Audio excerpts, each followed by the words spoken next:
It was a sunny day, and two friends were walking through the city streets, just one day before their high school graduation ceremony. As he strolled calmly down the street, an unexpected energy surged through his foot, catching him off guard. His friend noticed him beginning to fall, seemingly fainting without any warning. He falls to the ground of the sea he once walked, yet it feels as if he is crossing space, sinking into a black sea without direction or control. Eventually, he lands in a desolate and fiery place, feeling as if he has fallen into hell itself. Afraid, he wonders what this could be. Nearby, two creatures share a meal until another one arrives to take what is theirs, claiming the monster that was already there as its own dinner. Our hero watches from behind a hidden rock, and in a panic, he asks where he is. On day 10, the boy realized he was starving. There was neither day nor night in this place, not even rays of sunlight. As he walked through the area, he stumbled upon a carcass with meat. Convinced that the only thing he could eat was this rotten flesh left behind by monsters, he crouched down and began his meal. While eating, he fought the urge to vomit. He understood that if he wanted to survive, he had to consume this. Determined to stay alive, he continued eating.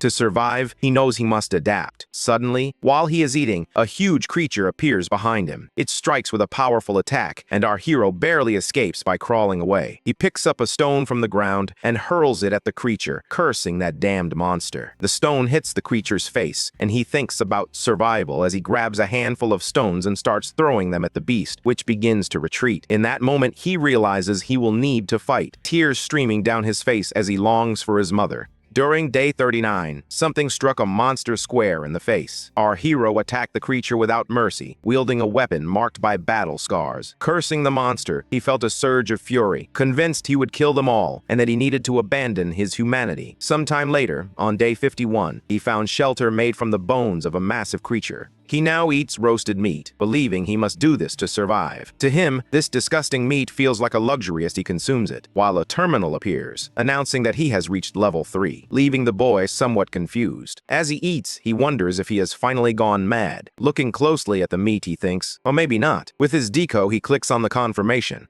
After 24 years, his level had reached 24, and he was casually punching a creature's head. It seemed too strong, leaving a hole in its skull. He believed it was now easier to knock these bugs down with just one hand, and continued taking them down one by one. Our hero crafted a sword from a stone he had found, feeling quite excited about that weapon. After 51 years, he tore off the head of a son of some kind of divine being, and as he sat there, he thought he had a pretty full day. Now, after 365 days and 79 years, he arrived at a very eccentric place, believing they had finally arrived and that the long wait was over. He anticipated meeting the demon god, the same bastard who had taken him to hell. Quite satisfied with the situation, he thought he had nothing to lose by waiting. Our hero found himself in the midst of a frantic battle, which he easily won, just as expected. A huge demon questions how our hero dares to attack the demon god, the guardian of the gate, threatening to tear him to pieces and feed him to the monsters. The enormous creature strikes our hero with tremendous force. In an attempt to defend himself, our hero suggests that the demon should just open the castle door and relax, promising to let him live a little longer. Dae-sung, surprised by the hero's audacity, calls him a cheeky guy before striking him again and throwing him far away.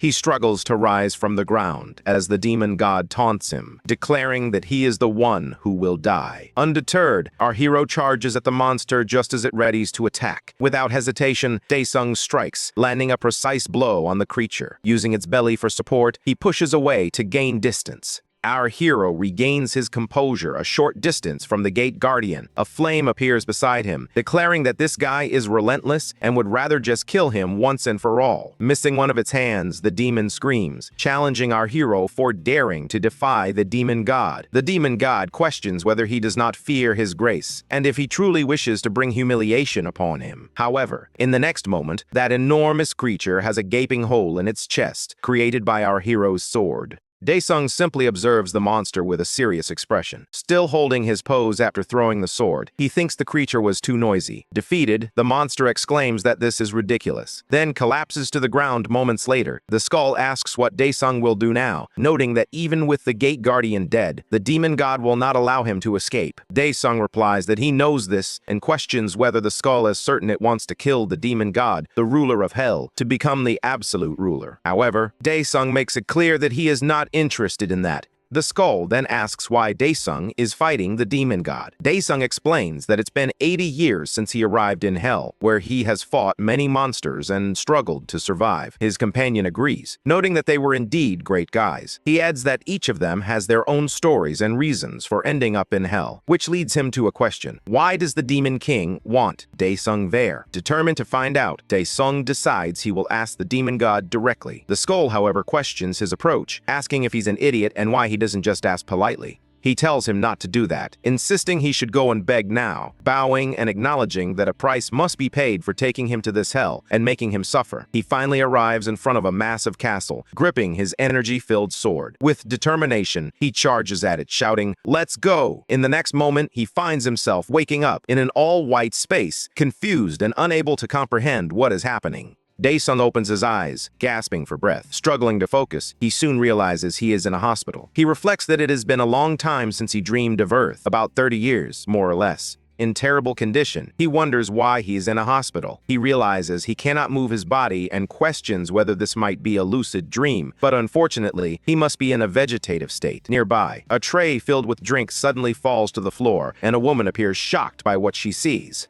Our hero gazes at her as best he can, crying and trembling. She tells him her son is awake, while he thinks he doesn't like dreams like this. She hugs him tightly, and although he finds it childish and silly and would rather interrupt the moment, he watches as she calls him Dare. As she embraces him, he wonders if this can only be a dream, questioning the vividness of his feelings. Starting to feel scared, he wonders why. Back in hell, the battlefield is in total destruction, and our hero admits he really thought he was going to die. The skull calls him a bastard monster, claiming he never thought he would manage to catch the demon. Daesung curses him, insisting he didn't hear anything because he was too busy fighting. He explains that the cowardly demon intended to talk before attacking, and when he tried to listen, the demon attempted to strike his neck. The skull responds that the body should be split in half. The skull declares that now that he has killed the demon god, he is the absolute ruler of hell and asks what he plans to do next. A terminal opens beside him once more, this time displaying an important question. Would he like to return to hell? The companion inquires about the meaning of this, while Daesung reflects on Earth, noting that it has been 80 years since he fell into hell. The skull questions whether he didn't live on Earth before descending into hell, prompting our hero to remember how he prayed every day to be free from this cursed place.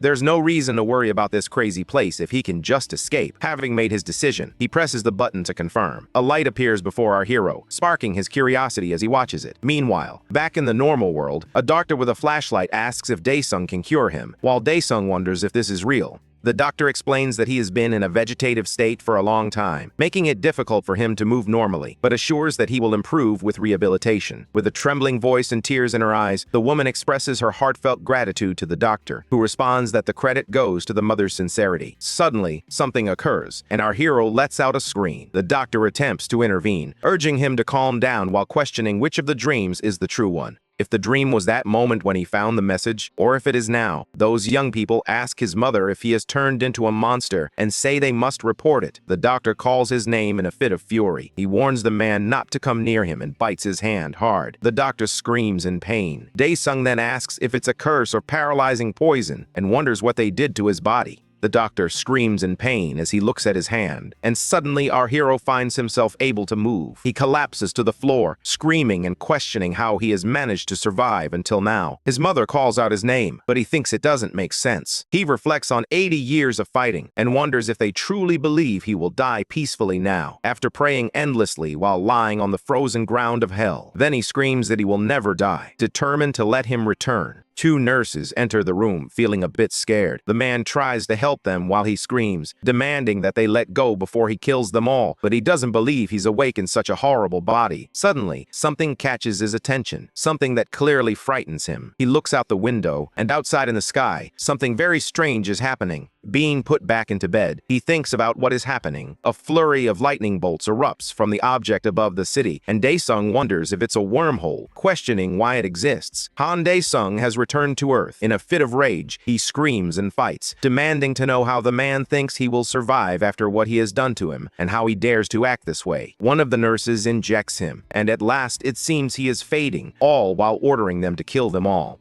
Almost without strength, he asks for help as his vision blurs and he blacks out. Sometime later, a news reporter announces that at 9 this morning, a portal opened in the sky over Seoul. Fortunately, a group of hunters who were nearby managed to respond immediately. Meanwhile, our hero sleeps deeply, and through the window, we see the portal. At the site, someone asks the hunting team to report on the situation, while another member eliminates a monster. The voice continues to call for the hunting team. Finally, one of them responds, stating that the current suppression is complete and in its final stage. Through the communicator, the person inquires how much longer this will last. The man replies that, based on the hunting team's situation, he believes they will be able to withdraw in about an hour. Then the boss orders an immediate report once it's over, assuring that he'll handle the rest and asking them to take good care of the situation. The man on the other end confirms. The boss puts the phone in his pocket. Meanwhile, the TV reports that the hunting team responded quickly and the portal is now in the disappearing stage. As our hero wakes up slowly, he thinks about the wormhole portal hunting team. Excited, a man in a suit asks if that guy has finally woken up. With difficulty, our hero asks, "Who?" The guy responds, asking if he doesn't know who he is. Da-sung insists he has no idea, but then he remembers and says, "Chan-ho." The guy confirms that it is indeed Chan-ho and asks if he's okay. Struggling to sit up, Chan-ho replies that he's fine, while the guy explains that Chan-ho has been asleep for 10 years since he fell. Without showing any expression, he reflects on the past 10 years. A decade ago, on the day of their high school graduation, the two friends were walking through the streets when something strange happened to the boy. Someone who had been in perfect health suddenly collapsed, falling to the ground beside his friend. As his friend called his name, he lay there, and since that day, he had been in a hospital bed for 10 years.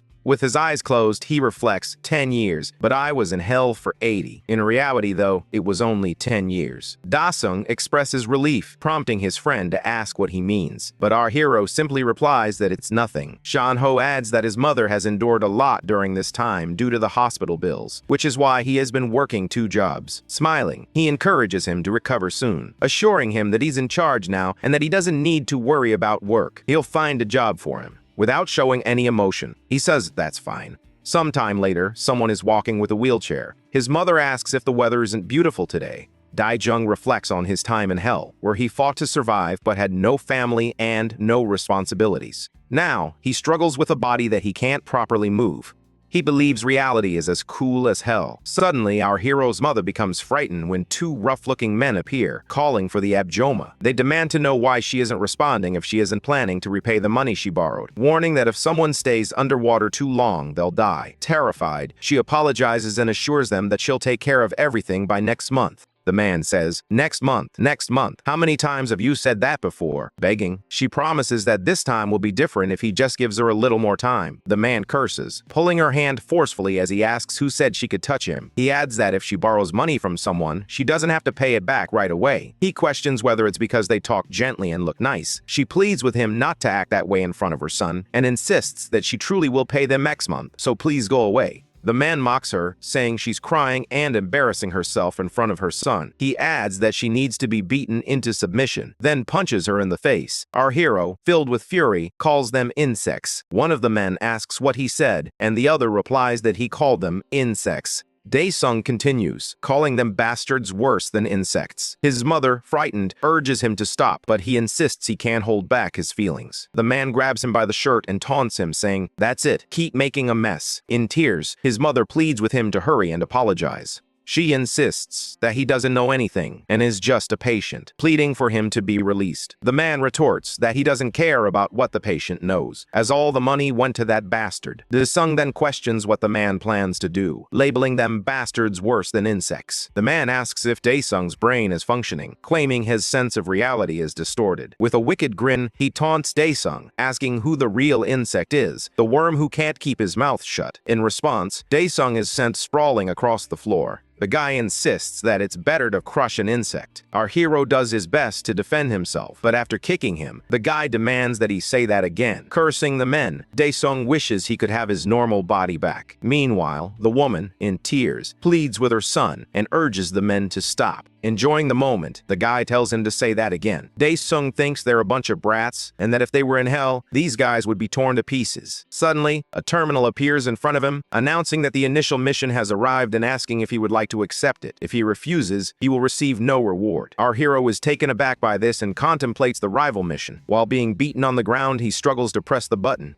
He just needs a little more. A terminal is open, but he doubts it helped him endure 80 years in hell, especially since he was the only one. Lying on the floor, he sees the man who was hitting him and wonders what's happening as he starts to get up. He realizes that everyone is frozen, as if time has stopped. He thinks this may have happened because he accepted the mission. On the terminal, it states that the mission is to recover the body, and he must reach the designated location within a maximum of 1 hour, receiving a restorative elixir and a jade body. He wonders what this elixir is and what the jade body entails, questioning if he will return to his original form. Looking ahead, he sees a red arrow pulsating with energy. As he crawls, it spins with force. He thinks that instead of anything else, he can return to normal, but he knows he must keep crawling. Suffering and groaning, he continues on his path. He curses his feet, lamenting that the one who conquered hell would be reduced to whining like this. He realizes that reaching his destination in the allotted time won't be easy, and this is not something he can endure through willpower alone. One must have a cold heart, as the system does not assign impossible missions. This mission is no different, instructing him to go to the designated place. With renewed determination, he commands himself to move forward.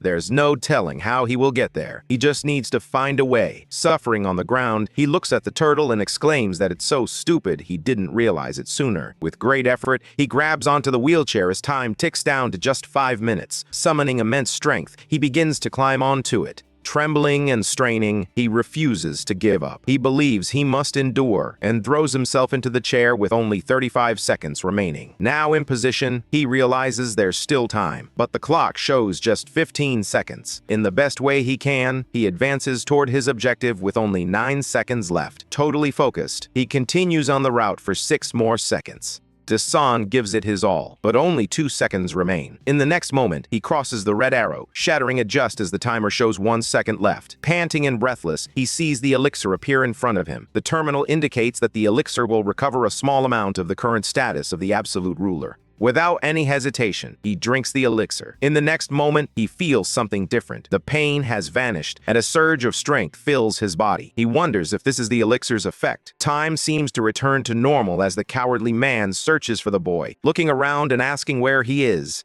Security guards arrive, drawing attention and asking what the men are doing there. As they approach, Ajuma rushes to her son. The confused man wonders how he ended up in that situation. His companion tells them to leave, swearing under his breath. Reluctantly, they walk away, glancing back at the mother and son. Dae-san watches the men walk away. Later that night, at the hospital, he wonders how that terminal window appeared out of nowhere. Lying in bed, he recalls trying to summon that terminal several times, though he eventually gave up after receiving no response. Our hero continues to lie there, reflecting on it, muttering, "Terminal window, mission, damn." He knows he needs to restore his body to normal as quickly as possible before the gangsters return. For that, he needs a mission. The Pantheon awaits its absolute ruler. Our hero senses that something is happening and wonders what it could be. Floating in unknown space, he questions where he is, and if this is all just a dream. As he contemplates, his feet begin to touch the ground. On the terminal, it states that he descends from a divine pantheon, and that this diary of the absolute ruler will be used to create the avatar, completing and accelerating his implementation. Dae-sung repeats the phrase, "complete the implementation," noting that this all feels like a dream. He asks if all he has to do is follow its commands. With a smile, he declares that they will begin. On the terminal, the second mission is displayed. Destroy a specific target, with the reward being a chip containing the memory of the absolute ruler. Suddenly, a bizarre creature appears. Taking a deep breath, he focuses, and with his eyes glowing, he launches into an attack, landing a powerful punch on the creature.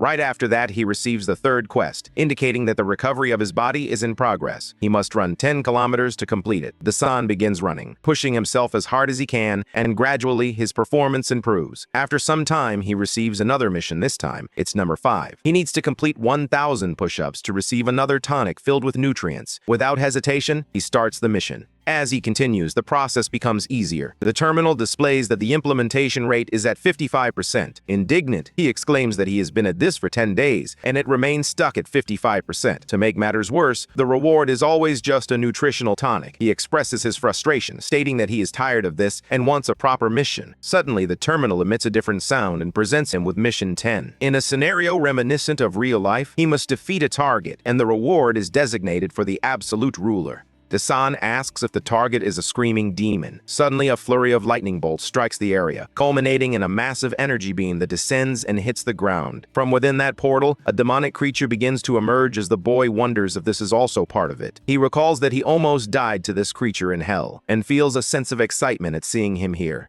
A huge creature appears before our hero as Gardy shows up, warring furiously. The enormous beast lunges at Dasan, launching an attack against him. Dasan defends himself as best he can, realizing that if he continues to take hits like this, his bones will turn to dust under the pressure on the ground. He leaps for the creature, this time taking the offensive. However, the monster is faster and strikes him in midair, sending him crashing to the ground. Our hero curses as he struggles to rise, wounded. He laments that he's being wrecked by a screaming demon, calling it utterly embarrassing. Without mercy, the creature prepares to attack again, unleashing a flurry of strikes on our hero. He dodges as best he can, but the monster soon finds an opening. With a swift motion, it grabs our hero, who groans as he feels the crushing grip. In that moment, he recalls the past and realizes how he was struck by the creature in hell. The furious creature squeezes our hero even harder, but suddenly, in a movement faster than expected, the creature's hand is sliced. Our hero then appears, wielding his weapon, and remarks that he had forgotten he could summon swords.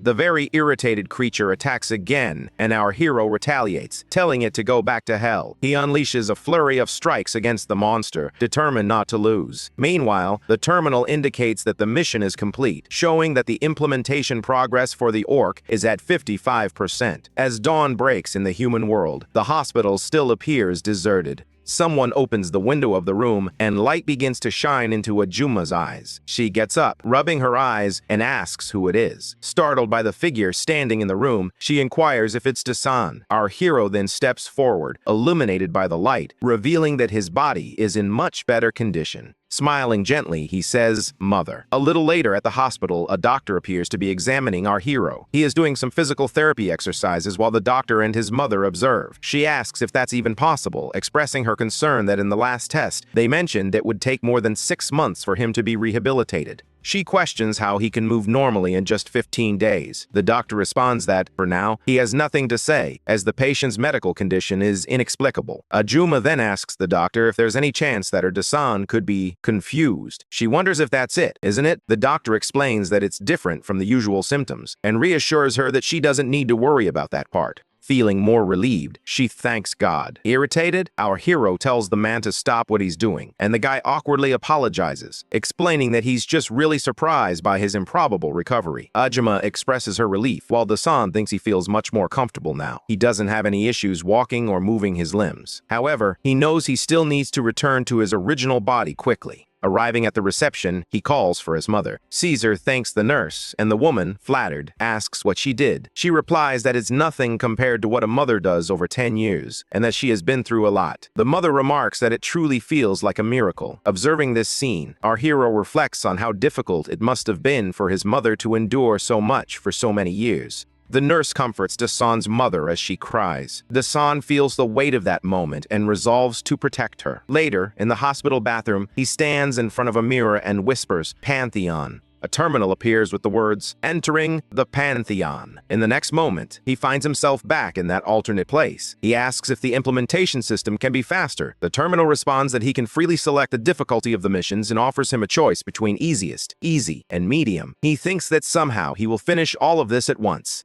Finally, he responds to the terminal, labeled Hell. The terminal indicates that the difficulty has been set to Hell, and the surge of energy and rays begins to emanate from the sphere. It starts to crack completely, shattering into several pieces. From within emerges a person with a sword in hand. Playfully, our hero scratches his ear and remarks that it's not noisy at all. The man looks at him with a malicious glare, and when he realizes the situation, our hero becomes a bit startled. Surprised, he exclaims, "Oh, come on, no way this is happening."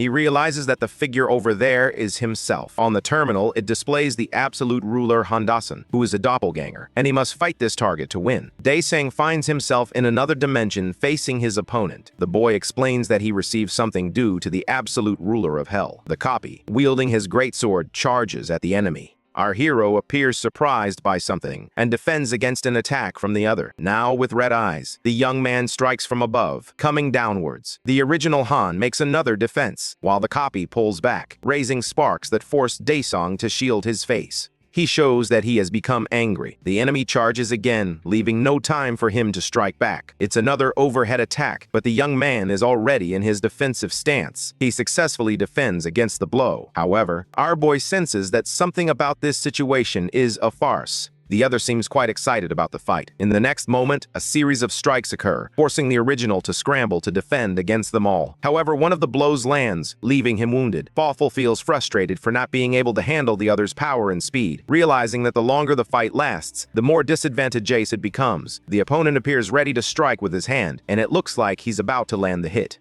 With an open palm, the copy delivers a powerful attack. In the spot where the blow landed, a thick cloud of smoke rises, revealing the original crouch down. Our hero braces himself on his sword, which is embedded in the ground, as he struggles to stand while coughing. Covered in injuries, he remarks that the imposter is more authentic than the original, and he can't find any joy in that realization. His eyes turn red as the young man declares that his opponent will be defeated here and now. He then activates a power that envelops his body, known as naturalization. The copy appears ready to continue the fight. Suddenly, an intense flash like that of the sun erupts. The enemy charges once more toward him. His powerful downward attack appears to have sliced through an illusion. As the strike misses its target, the boy turns to the other side in search of him. Just then, hands seem to materialize where the illusion was. Approaching the copy, he asks which way he was looking while placing his hand on its face. With that hand, the hero pushes the other Daesung's head down to the ground. Using his strength, he keeps the other Daesung's face turned sideways toward him.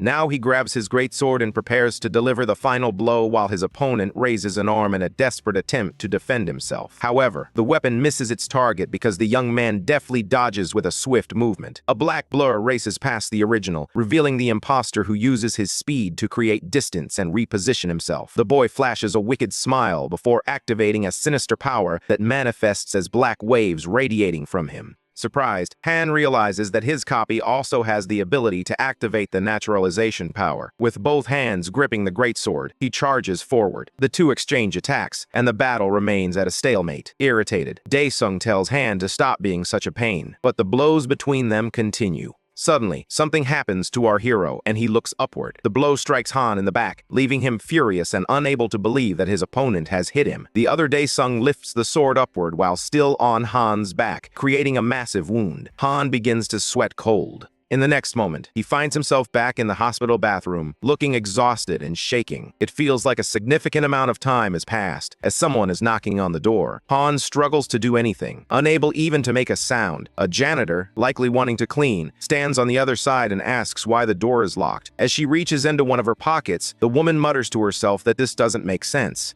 She grabs a key that opens the bathroom and prepares to fit it into the handle. With the key inserted, she is ready to unlock the door. Meanwhile, back at the battle, Daesung struggles, thinking he can't possibly fight while kneeling and nursing his injury. Our hero is gravely wounded and realizes that if he loses, all his efforts up to this point will have been in vain. Pressing on his shoulder to staunch the bleeding, he reflects that he needs a way to defeat the other, or rather, himself in hell. A strange solution comes to his mind: the inventory. Returning to the hospital, he encounters Mrs. Kim, who is approached by someone informing her that she needs to go to the 3rd floor. She pauses her fiddling with the key and replies, "Oh, I forgot." The man insists that she should hurry, prompting her to grab her cleaning supplies while saying she's on her way. Our hero seems to have gotten lucky, allowing him to remain in peace and forgotten in the bathroom. Back to the fight, Han realizes just how dire his situation is, and suddenly thinks of a way to solve his problem. A terminal indicates that the inventory is active. Then, a blue circle resembling a portal opens beside him. The young man stretches out his arm and reaches into the hole. His opponent, Daesung, appears ready for another attack. Dragging his sword along the ground, Daesung tells him to wait and smiles,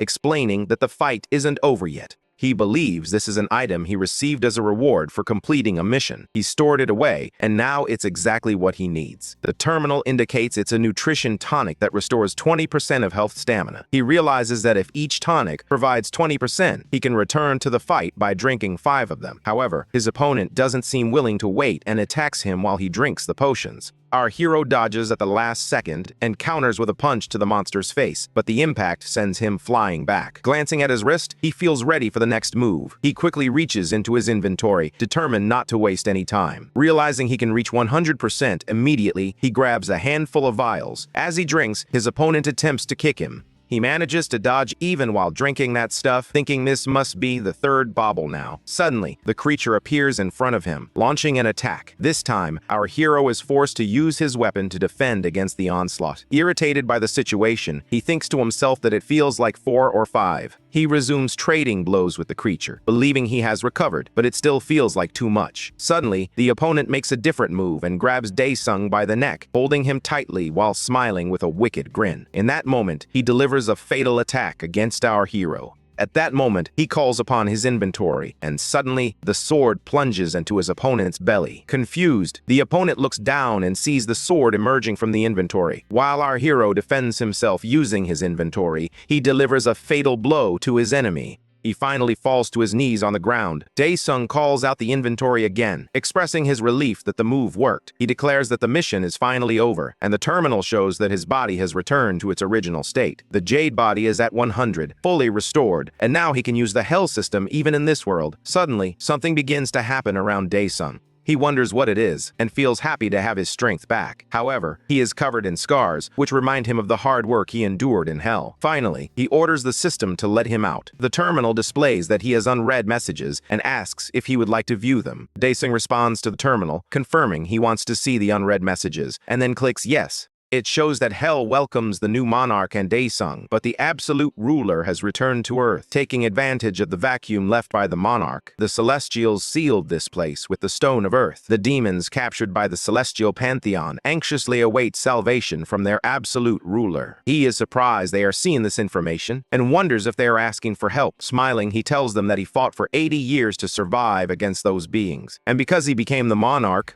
he makes an offensive hand gesture and tells them all to screw themselves, insisting that the bastard can go to hell. He then orders the system to let him out of there. Meanwhile, thousands of demons observe his sphere of energy at the center of it all. Sometime later, at the hospital, our hero is exercising and counting to 50. He does a light push-up in his room, but it seems he is not recovering his power. Suddenly, the door opens, and the doctor along with the boy's mother appears. They stand there in shock at the sight of the boy. The doctor remarks that it looks like her son is an awakened one, while Ajuma adds that last time, he was different from the other awakened ones. He explains that at the time, there were no signs, so he thought he wasn't awakened. However, there's no other way to explain this than that he has awakened. The Jumma wonders how this could have happened to her Dazum. The doctor says that's all he can do for her, but suggests she should visit the association for further assistance. She thanks him for everything he's done. Later, our hero notices them at the door, already in the city. In the car, our hero reflects on awakening and the association. He realizes he pretended not to notice things because he was focused on the mission, but now he understands that his mother is hiding something from him. He wonders what happened on Earth during the 10 years he was asleep as he observes the ruined parts of the city, particularly in a more distant residential area. She tells him to wait, assuring him that she'll return through the door next to them. Our hero agrees. Inside, someone is taking money from a drawer. Dazam enters and sees a girl crouched there. Looking at her seriously, he asks, "Who?" The girl, caught by surprise, stares at him speechless.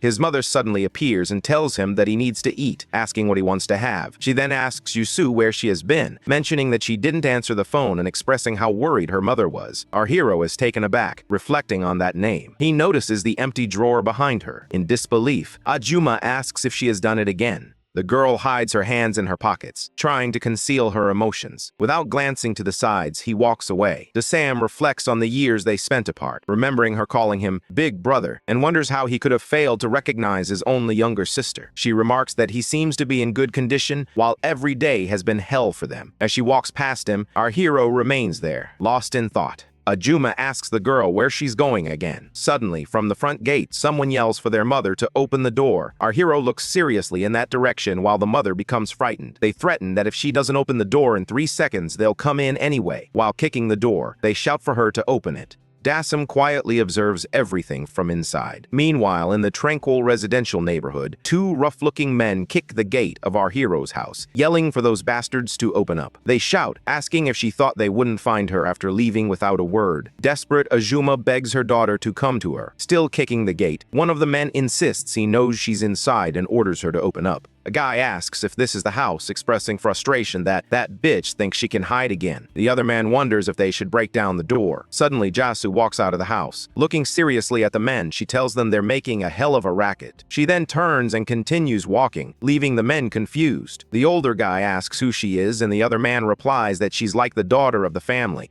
With the door open, they ask her if she's home. The guy seems pleased with what he sees. She apologizes, explaining that she couldn't contact them because her son was discharged from the hospital today. She adds that what she has with her right now is just this. Suddenly, her wallet flies into the air, scattering money everywhere. Dae-sung yells for his mother while a man curses at her, demanding to know if she's home and questioning whether she thinks they came all the way for such a small amount of money. He hits her and throws her to the ground, leaving her a bit dazed. Our hero feels a surge of fury at the sight. Meanwhile, another man approaches and is taken aback to see his companion thrown at his feet. Kneeling down, he asks the man what's wrong. The beaten-up guy simply points forward, while the other looks at our hero and asks, "What? Who?" Dae-sucking explains that he wanted to see those two, and they came to his house, leaving the man confused. Angrily, he demands to know if he's the bastard who couldn't even walk, adding that he's not worth his mother's money. As he approaches the man, he asks if he knows how he survived in hell. While the man dismisses this as nonsense, our hero grabs him by the face.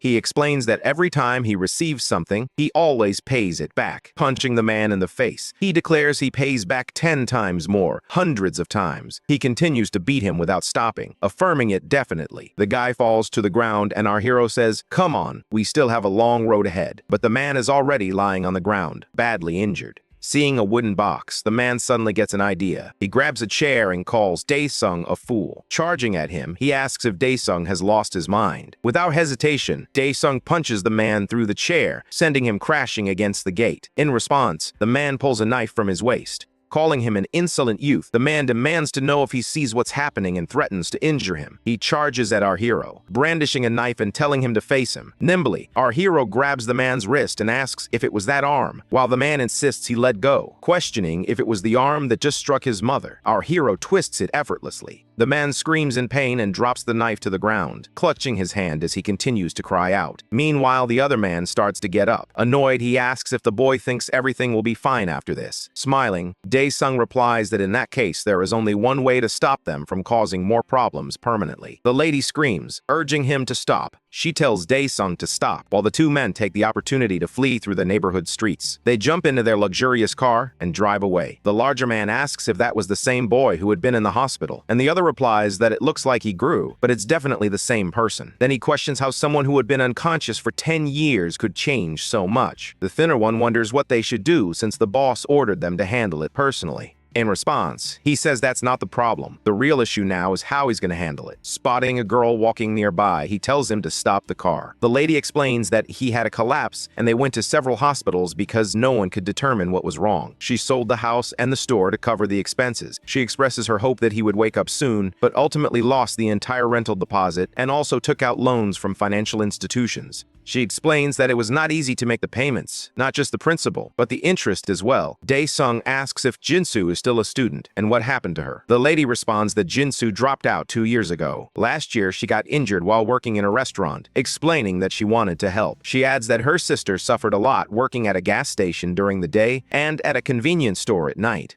Tense, he tells her that she should have stopped her and that she needs to go back to school. The lady responds that she tried, but her daughter needed to survive to help him, yet she made no progress. A few months ago, something happened, and now her daughter just wanders around. Struggling with this, he asks why she didn't just abandon him. The lady tells him not to say that because they are family. He stands there, reflecting on her words until a phone rings. His mother bends down to pick up the device and says it's them. The boy asks for the phone, and Dae-sung wonders what work is still left to do. Not believing what he's hearing, he exclaims, "What?" before furiously calling the men cowards. The gangster's car speeds through the city streets. The man declares that they messed with the wrong person and should have been more careful. He instructs him to gather 100 million today and to wait for further contact, believing that with the boy's abilities, he can secure that amount in just one day. He warns him not to try anything foolish if he wants his sister to come back safely. Dae-sung grips the phone tightly, filled with anger. His mother, visibly tense, asks what is happening. Our hero replies that he's going out, but assures her he will be back home soon. She urges him to wait, expressing her concern about the danger he might face. She warns him that if he hurts someone, it could lead to jail, and she adds that she wouldn't be able to bear the thought of that. He then reflects that he can't solve this by eliminating them, reminding himself that this isn't hell. Suddenly, the terminal appears in front of him, and he stands there as his mother watches, not understanding anything. She calls for her son, a bit confused. He reassures her, smiling as he says that nothing's going to happen.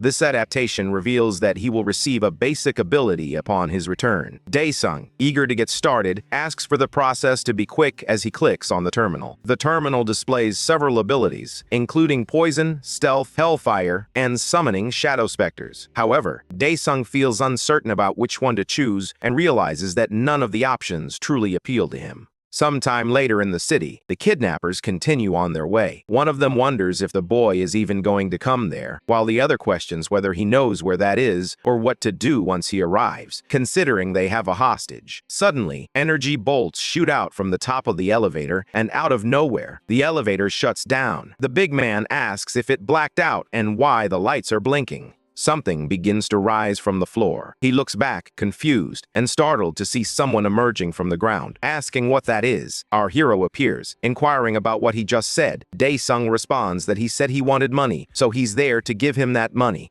He clicks on the Summon Shadow Specter option, and at that moment, dark energy materializes in his hand. Believing this will suffice for now, he activates the Summon Shadow Specter ability. A black liquid forms in his palm, and in the next moment, he squeezes it tightly. The liquid drips and falls to the ground, and then something begins to form right in front of him. He tears a piece of his clothing while recalling the fight he had. He instructs it to track the blood and open a path for him. After that, he throws the piece of clothing at the shadow. Moments later, he finds himself inside the elevator with the men and his sister. One of the kidnappers, irritated, launches an attack, but our hero swiftly dodges the blow. He then grabs the kidnapper's face and slams him to the ground, defeating him.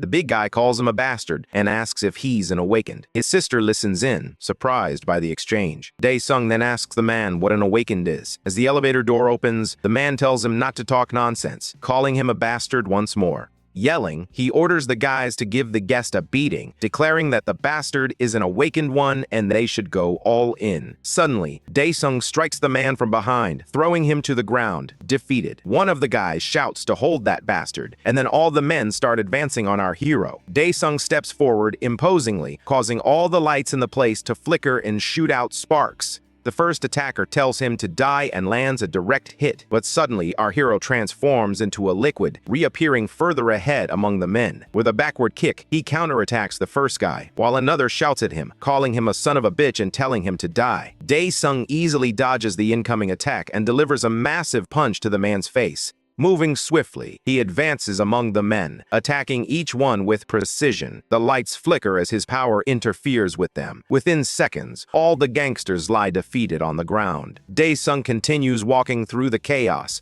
making his way back to the elevator where his sister awaits. He kneels down beside her and asks if she's okay, then removes the tape covering her mouth. He tells her she's going home, and his sister asks what he plans to do. Dae-sung replies that he will finish his business there and will meet her soon. As the elevator door begins to close, she stands there, surprised, watching him. He turns his attention back to the problem. The light flickers, indifferent to everything that has happened in that place. Several people lie on the ground, defeated. A stillness hangs in the air, with not even a mosquito in sight. Suddenly, someone appears, climbing the stairs. The person climbs with his hands in his pockets, the hood of his coat pulled up, and one sleeve torn. He lags a bit behind two others. A rough-looking group appears uncertain about something. The young man tells them that the others weren't even cockroaches. The group doesn't understand what he means by that. Our hero finds it frustrating how quickly the rest of the group has given up. Suddenly, a window shatters at the top of the building as it explodes. A tattooed person picks up someone else's phone to make a call. He tells the caller that he already asked them not to contact him while he's in the sauna. On the other end, someone insists there's a problem and urges him to come to the office. Yelling, the man questions whether he's a dog and how they dare to give him orders. The caller responds that it's urgent and pleads with him to come because there's a monster there.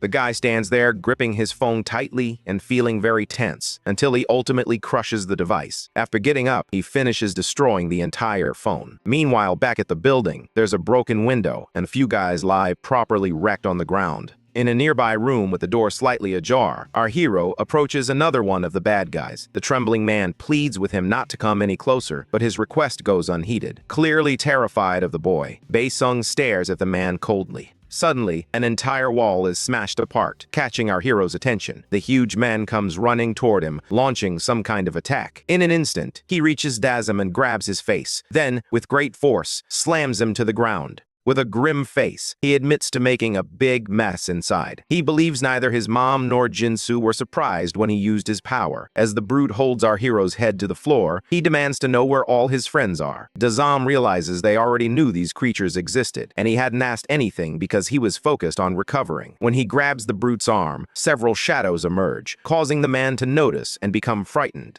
He escapes from Dazama's grasp, leaving only a piece of his suit behind. As he backs away, the shadows advance toward him. Although the man is frightened, our hero regains his composure. Nim reflects on how this guy managed to do all that on his own. Dazama stands up and brushes himself off, then, with a different expression, asks the man if he is awakened or something. The guy declares there's no point in backing down now, so he's determined to send him to hell. With his best and most confident look, he asks, "Hell?" The big guy then taps into his power, flexing his muscles and tearing apart his fancy suit. Unexpectedly and in a flash, Dasm throws a punch at the man's face. That surprise attack completely devastates the buff guy's features. He screams, questioning if it would hurt less if he took off his clothes before getting hit, all while spinning toward the wall. Smashed against the wall, he wonders how he was defeated so easily. Furious, he thinks this is unacceptable. Just as he considers taking action, he receives a crushing stomp to the face. Stomping on the brute as if he were nothing, Dazom asks if that bastard knows what hell is. He adds that his family suffered greatly while he was gone. The man, aware that he has no chance, realizes this opponent is on a different level of awakening. His main priority now is to stay alive. Desperate, he begs for mercy and pleads to be spared, offering money or anything else the man might want. With a cold stare, our hero asks, "Money? Where is the money?" The man points ahead and replies that it's in the locker, just up ahead, assuring him it's safe. Dasm looks over and spots a locker nearby. He asks the man if he's serious and if he's really going to leave it there. He hopes the man won't go back on his word. As our hero approaches the locker to grab the money, the big guy seizes the opportunity to make his escape. Dasm watches him leave and warns him that he'll be in trouble if he doesn't get lost quickly. The guy screams an apology. In the parking lot, someone gets into a car. Nim, looking all messed up, calls the kid a bastard and insists that it doesn't matter if he's just a kid, he's going to kill him. Suddenly, our hero appears right next to the man's ear, reminding him that he forgot one thing, a password. The guy stutters, nearly crapping himself in fear. Dae-sung emphasizes how important this is to him, noting that the key point is he can visit the guy wherever he goes from now on. He then speeds off in the car, screaming with excitement. Meanwhile, on the rooftop, a portal opens and a shower of money falls to the ground. As he sees all that cash, he calculates it to be a total of 532 million won. He wonders how long he could live with that money and how many apartments he could buy in Seoul. In a busy store in the city, someone comments that they like the new top-of-the-line foldable phone and offers to pay 299 million won in cash. Dae-sung picks up the phone and asks, "This one?" The seller claims it's the latest model and the most popular among girls, offering to sell it for 1.99 million won. Thoughtfully, our hero reflects on the seller's words about girls. Adjusting his glasses, the man wonders if he has overdone it and mentions that if the boy feels pressured, there's an installment plan available. However, the boy surprises him by saying he'll take it. He then adds that he'll take both, throwing a brick of money on the table. The seller looks very happy, thinking it's wonderful. The man thanks the boy profusely. Back at his house in the quiet neighborhood, he arrives carrying his little shopping bag. With a smile, he sets it down on the computer table. Someone yells to Dae-sung that it's time to eat, but he replies that he needs to go out. His mother opens the door and asks, "What? Where?" However, it seems he has already left, and she continues to wonder where he might have gone. Later, as night falls over the city, the atmosphere remains lively.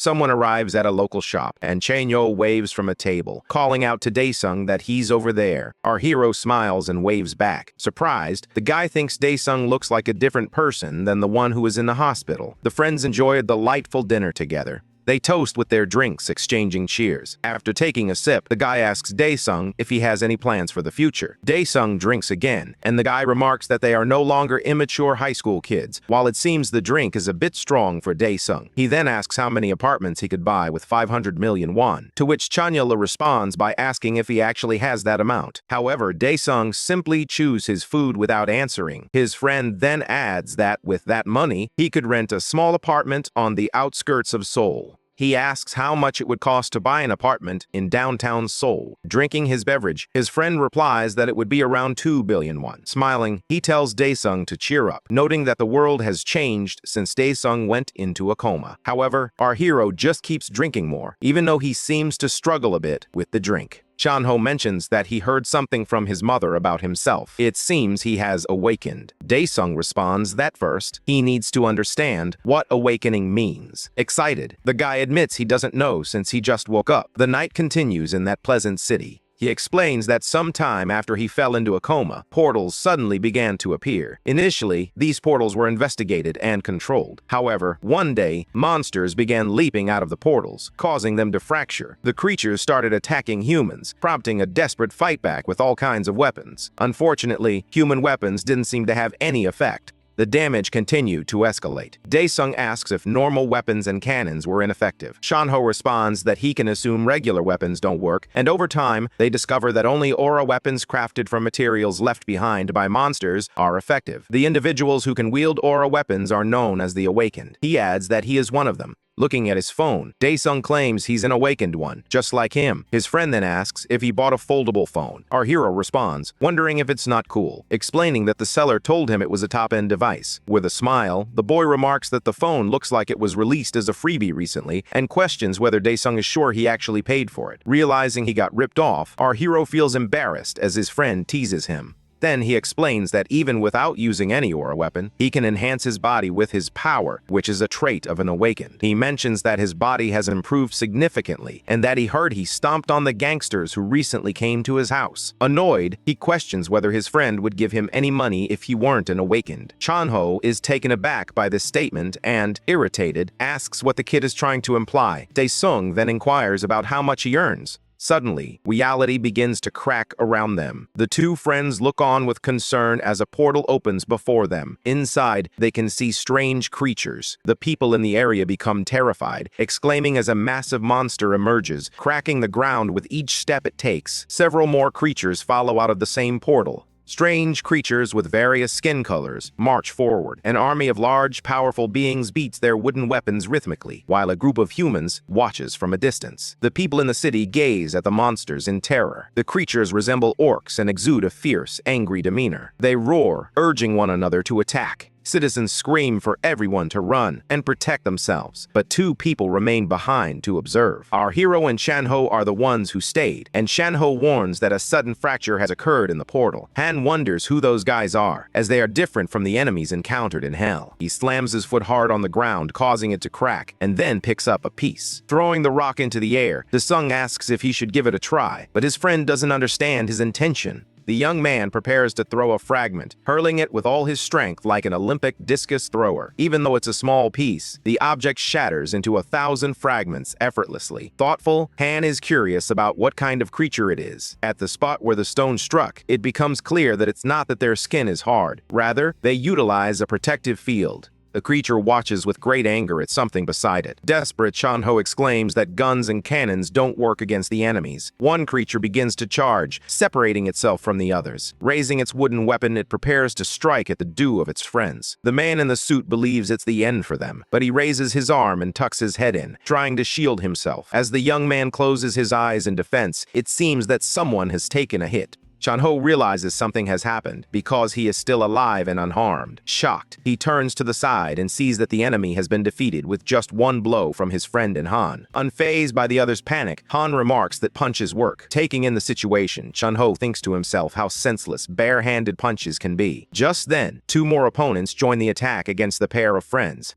Daesung approaches one of the monsters, already prepared to deliver another powerful punch, and he lands it. The score is now 2 for Han and 0 for the monsters. Our hero is unstoppable, taking down an impressive streak of them with ease. Shanho, observing his companion's feat, wonders if the others have awakened above Class B. He looks behind him and sees a crowd standing still, reminding himself that now is not the time to focus on distractions. Strangely, the city seems oblivious to the horrors unfolding in the area where the enemy army has appeared. Two enemies observe from across the street as a crowd stands paralyzed in fear at the sight of them. Terrified, the people realize that many monsters surround them and believe it must be the end. Like a true white knight, Shanho reassures the group, telling them not to worry because he knows the way to safety through the sewers. He then asks everyone to follow him to reach safety. However, to thwart his plan, more creatures appear. The expressions on the faces of the people suggest they believe this is the end. The furious enemies prepare to attack, and suddenly, a stampede erupts, sending the population running in panic in all directions, while one little girl stands frozen in place. The creatures charge forward without concern. A child, crying in terror, calls out for her mother. As the beasts reach a group of people, they scream, begging for someone to save them. One enemy is now poised to strike the trembling little girl. She is slightly hunched over, her face soaked in tears, and her feet are so high off the ground that she no longer even calls for her parent.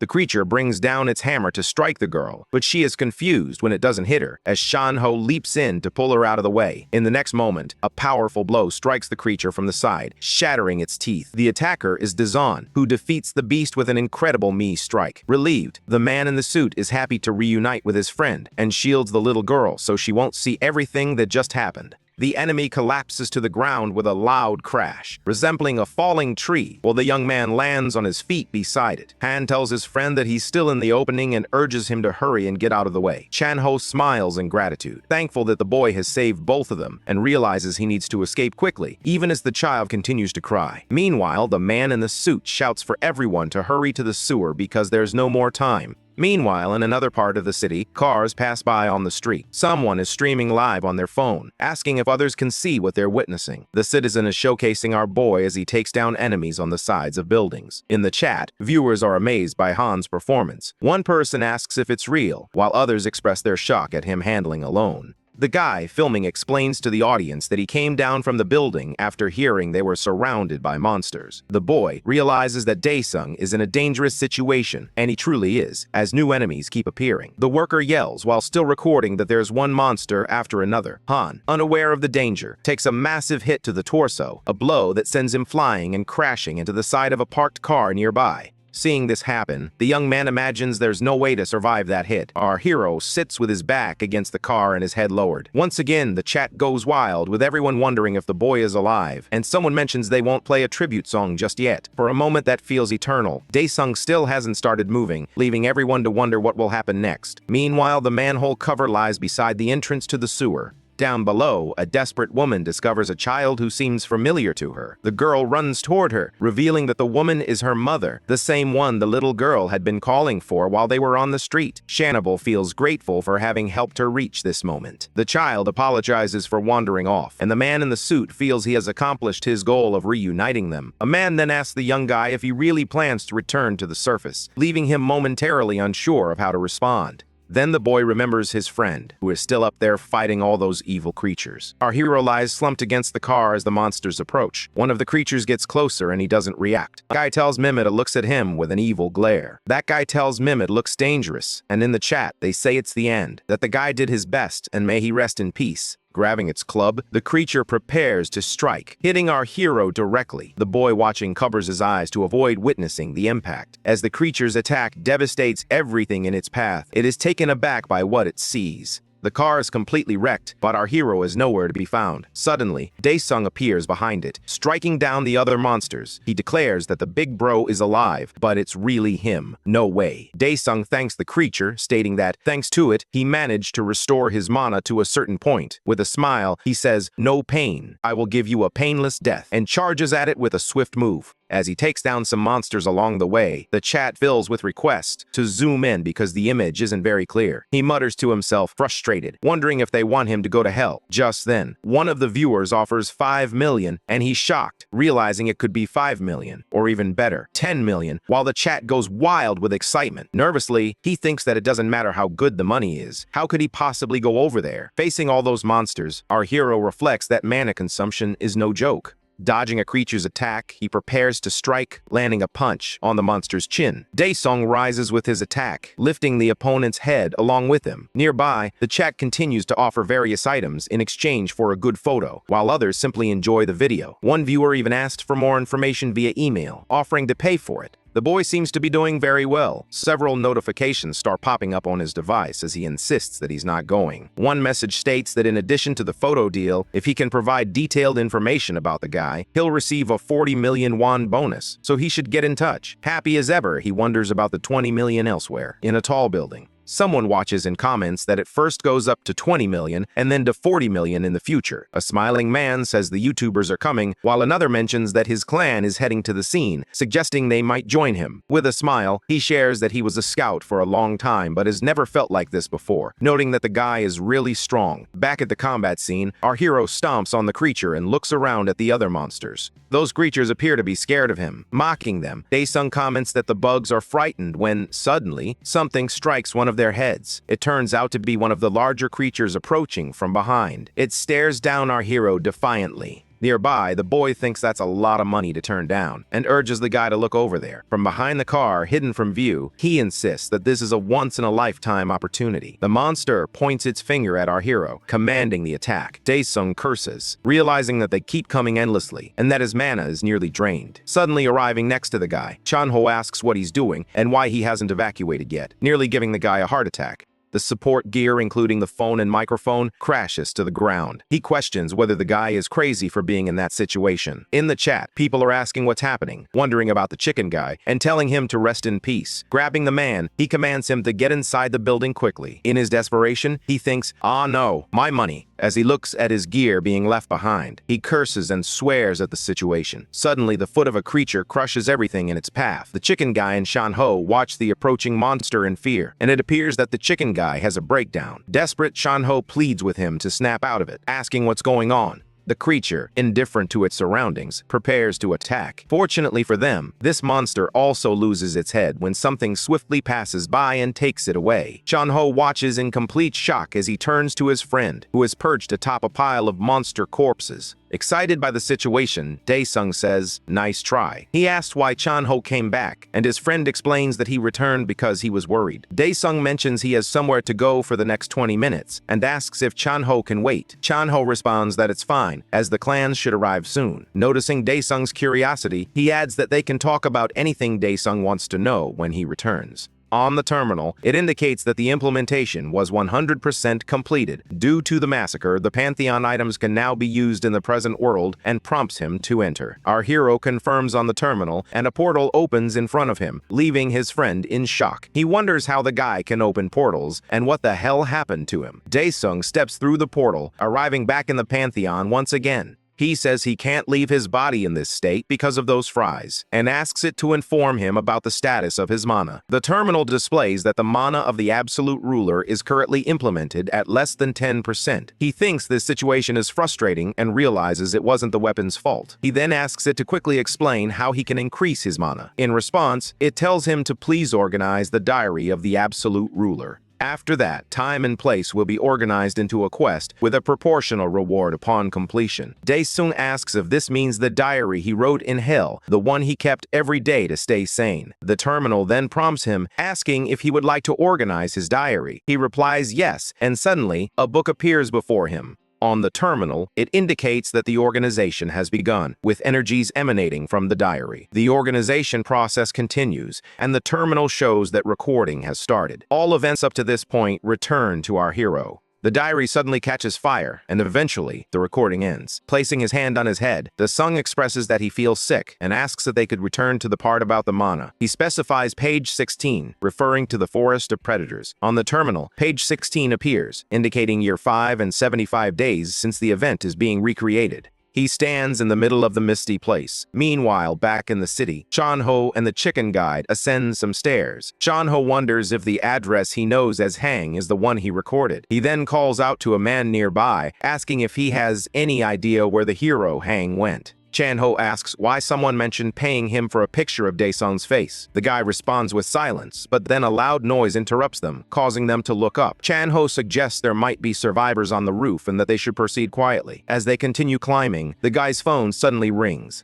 He grabs the device to see what it is. A message from Jun Young, the leader of the Soul Clan, appears, stating that since it's the weekend, they will be delayed in arriving and urging him to evacuate the area quickly. Filled with worry, he hopes his friend returns soon. Meanwhile, in that alternate world, Daesung waits. The terminal indicates that the Forest of Predators has been recreated, but due to the dimensional seal, information about this place cannot be displayed. Our hero realizes he is feeling very calm. The terminal indicates that the mission difficulty is medium, and he needs to eliminate the celestial beings occupying the forest, with the reward of increased mana. He stands there, wondering where they are, completely unaware of the huge creature emerging nearby. The being announces that it has detected an unidentified intruder and intends to remove it. Suddenly, it launches a beam at our hero from above. Daesung successfully dodges the attack as the beam passes by. He maneuvers through the area, suddenly stopping a short distance ahead. The celestial creature observes him closely. On the terminal, it identifies the creature as the White Colossus of Justice, a mechanical life form, and explains that it is an autonomous weapon created by the beings of paradise. Our hero recalls visions of paradise while observing the monstrous creature. The enormous beast charges once more, launching an attack. The celestial being's fist strikes the ground, but misses its target. Realizing he's running out of time, he resolves to finish the battle swiftly. He delivers a powerful blow to the creature.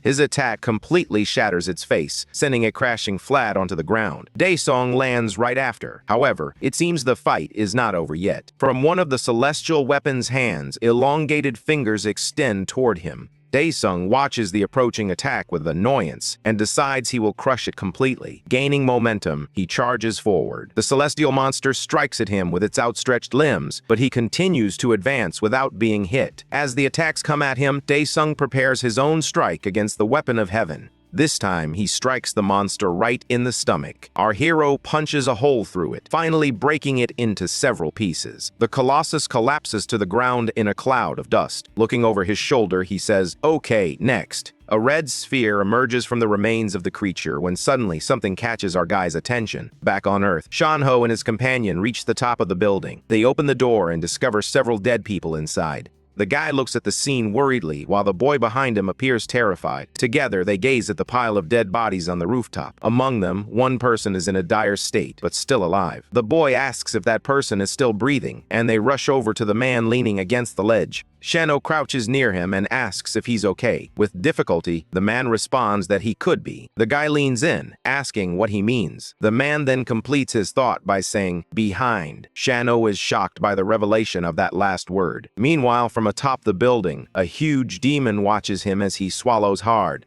The monster gazes at him with an evil stare. The attendant insists they need to move him, but Chanho replies that it's too late and he must remain still until instructed otherwise. Reluctantly agreeing, he asks what he saw. When he realizes the truth, fear grips him. The enormous demon continues to watch them intently. Chanho tells him to wake up and jump to the door when he says he doesn't want to be torn apart there, urging him to get a grip. Still very scared, the boy manages to come to his senses. Suddenly, that huge creature roars from above and leaps down. At that moment, the guy yells, "Now!" Meanwhile, in the Forest of Predators, our hero observes the red sphere filled with energy. Curious about the situation, the sphere announces that it is beginning its self-restoration. Daesung grows concerned and questions the process of restoration. The sphere reveals that it is currently at 10% completion and that it has finished analyzing the intruder's attack pattern. As a result, the performance of the main body will be enhanced.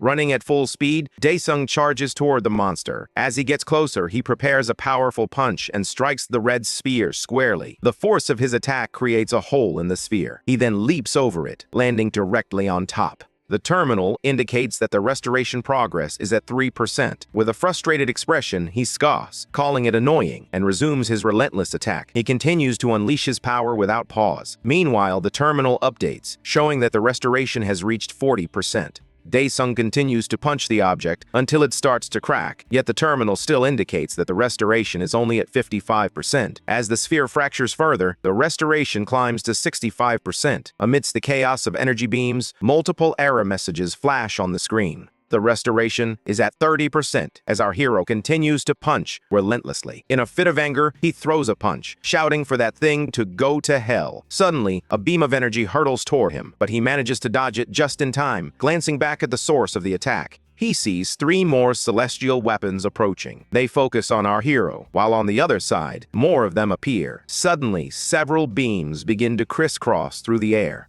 Daesung skillfully dodges, leaping off the sphere to evade the energy beams. As he lands on the ground, he begins to regain his composure, cursing as he glances at his new enemies. The terminal warns that the restoration is at 95%. With renewed determination, he charges forward once more. The divine machines begin firing their beams at him, but our hero increases his speed, evading their attacks and leaving them without a target. He charges once more at the machine that is almost fully recovered, fury blazing in his eyes as the terminal displays a 98% recovery progress. Daesung delivers a powerful blow, creating a massive hole in the creature. The celestial machines surround the area, observing intently. Steadying himself on the ground, our hero braces himself after unleashing such force. He thinks there seems to be no end to this struggle, and that he needs to find another solution. It dawns on him that he should examine the recorded memories, as there might truly be a way to end this. He places his hand on his head, feeling a tingling in his brain that quickly turns to sickness. Suddenly, something comes into his awareness, and he remembers saying that maybe it's possible. Shanho yells for the guy to run to the door, and the boy obeys in fear. Meanwhile, the creature jumps down from above the entrance, screaming and brandishing its weapon, as the two of them run for their lives.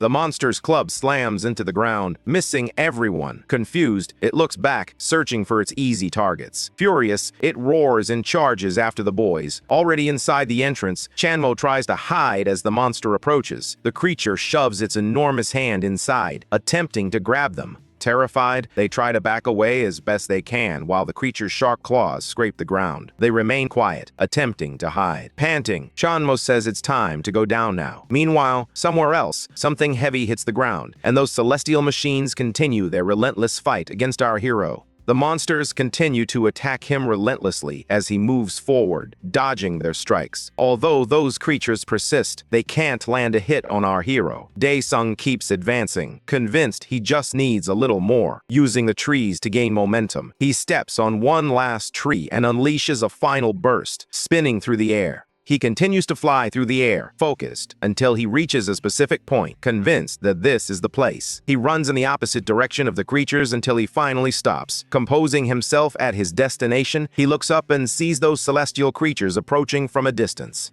The heavy monster breaks the ground as it walks, forming an arc around our hero. One of the creatures declares that they are at a safe distance from the target and will begin the attack. Mocking them, our hero retorts that they took a bit too long, calling them damn bastards. The celestial creature cracks the entire ground, and together they begin to emit a cacophony of sounds. With an excited smile, Daesung explains that this forest is called the Forest of Predators. Suddenly, something enormous bursts from the ground, shattering everything in its path, and it lands right on top of the celestial creatures. Our hero then exclaims, "It's a swamp whale, you bastards. They eat everything they see." He warns that they'll spend a long time in its belly, as it digests everything very well. On the terminal, it appears that the absolute ruler has fulfilled all conditions, and the ruler's physical abilities have been restored. Daesung stands there, feeling his power return. Evaluating himself, he notes that his mana has definitely increased. The terminal confirms that the mission was a success, and that he has received a bonus reward, a dagger of judgment. Our hero is impressed as the weapon begins to materialize before him. It reveals itself to be a sacred weapon used by the celestial judge to punish enemies. Crafted from the carcasses of white golems, it is not only incredibly powerful but also features a remote control. Daesung emphasizes this remote control as he conducts a test. He then throws the dagger forward, watching as it circles the area in front of him before returning to his hand. Satisfied with his assessment, he remarks that it will be very useful. As he lowers the weapon, it begins to disappear in the same manner it appeared. Our hero decides it's time to return, and a portal opens in front of him. Meanwhile, on the news, two reporters discuss the portal that is opened, describing the situation as total chaos. When one reporter asks the professor for his thoughts, he responds that the real issue lies with the hunters. He states that hunters are like public servants, yet they respond by going on vacation. How can the population have faith in a group like that? Portal fractures can happen at any time, disregarding holidays. The other reporter argues that the association should be held accountable for this. Meanwhile, a car speeds through the city streets, and someone inside watches the interview on their phone, visibly irritated. A man comments that they're crazy, noting that hunters who belong to an association don't earn as much as those in the clans. He continues to say they're non-profits and that there's no way to predict when something will happen. He then calls out to his brother beside him. The well-dressed guy tells him to stop whining, insisting that if they can't get through this, there won't be a team, especially since he's their leader. He keeps staring at the phone, visibly annoyed. Suddenly, a breaking news report appears, announcing that a mysterious hunter has shown up and resolved the entire issue at that location. Meanwhile, the car continues on its way. Somewhere else, the chicken boy expresses his fear about the terrible number of dead bodies on the rooftop. Shan Ho replies that he doesn't know, but agrees it's terrible, and now they need to wait for a rescue. Suddenly, a loud noise startles the two boys. They peek over the counter where they're hiding, and it seems like the whole place is shaking.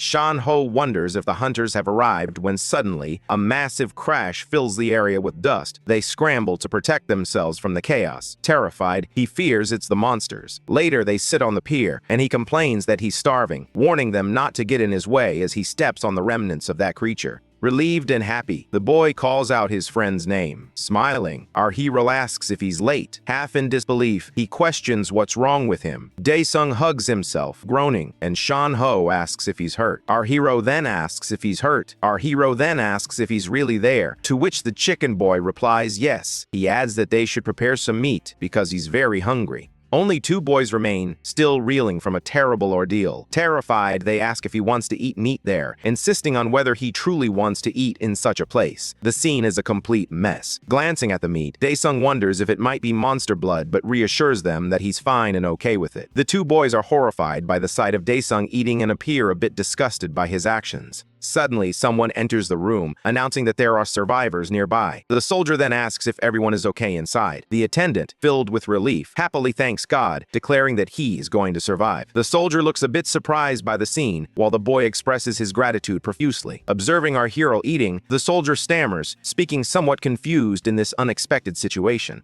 Shan Ho greets the man, thanking him for the hard work they've done that night. He mentions that he missed the chance to go to the shelter, so he's glad the man is there. Trying to cover for his friend, Shan Ho explains that he tends to act that way when he's in shock. Grabbing his friend, Shan Ho insists they need to go to the hospital for a checkup first. Our hero asks what's wrong, but the soldier insists they can't just leave and offers to guide them to the exit, telling them to follow him. The boy agrees and pulls something from inside his suit. He mentions that if he has any problems, he should contact them, and he believes his clan will have work as well, showing a single clan team leader card. The soldier realizes he belongs to a clan, so everything is fine, and he offers to guide them to an exit. Shan Ho expresses his gratitude for that assistance. Sometime later, the military is everywhere, and the two hunters from the car also arrive on the scene. The leader stammers, asking what the hell that is. He yells at the young man, calling him a bastard and insisting that if he has time to throw up, he should check for survivors first. The boy responds with an apology, explaining that he's a hunter following the soldier, who agrees with the plan. The leader thanks their god, wondering what kind of kid he is, just as brutal and strong as the monsters. Meanwhile, a car drives through the city streets.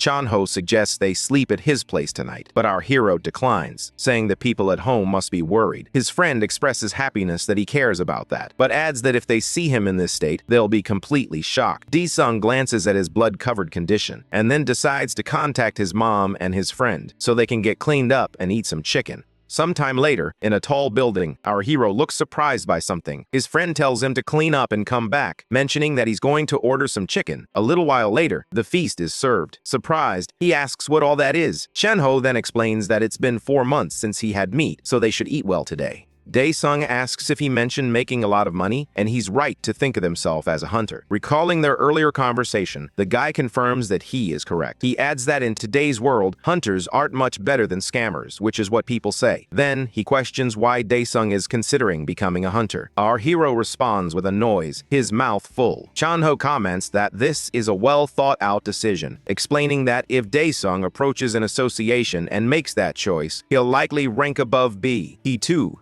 He says that if he performs well, he can guarantee he'll reach rank A. Dae-sung questions the difference between rank B and rank A. His friend explains that it's a classification system. If Dae-sung achieves rank B, he can join a large association or clan and earn around 3,000s. However, if he reaches rank A, the opportunities are even better. Curious, Dae-sung asks if there's anything above rank A, and his friend confirms that there is. There is only rank S, and only 5 individuals hold that rank among 2 million awakenings. Shanho jokes with him, asking if he's trying to become a 6th rank S, but quickly clarifies that he's just messing around. He advises not to expect too much, stating that if he can reach at least rank A, he should already be satisfied, as a rank A is considered solid in Korea. He then asks if he's sure he wants to become a hunter, and our hero confirms his decision. Janho responds by saying he should trust him. As they raise a toast, he promises to make him great. Dae-sung contemplates becoming a hunter. Meanwhile, in a more luxurious room of another tall building, someone enjoys a fancy meal and remarks,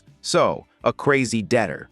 He adds that the other man should listen while he eats, and that they'll try again. Then he repeats his statement. A frantic debtor questions if he's suggesting that his organization was destroyed by that man. The other man in the room confirms it. Wiping his mouth, the guy remarks that if that's true, it's embarrassing. He then asks if he could barely survive, why didn't he just run away? "Why have you bothered coming to tell them?" The man tries to respond, stammering. Fearfully, he manages to answer that there's nowhere to go. That's Lee Sik, the general of the Hongma clan, and he says it would be foolish for a gangster to go to the police, right? The man, scared, stammers, yes, yes. He questions why he has been trembling so much since earlier. Is it because of the gangster looking at the man who lies dead on the floor? That guy is dead there and parts of him are missing. The gangster looks at it, trembling even more. The general stands beside him, his hand resting on the man's shoulder as he observes the scene unfold. The gangster begs, pleading for his life, asking them not to kill him. The leader responds that it's fine. They just need the money they were supposed to collect, while the gangster can only stammer in response.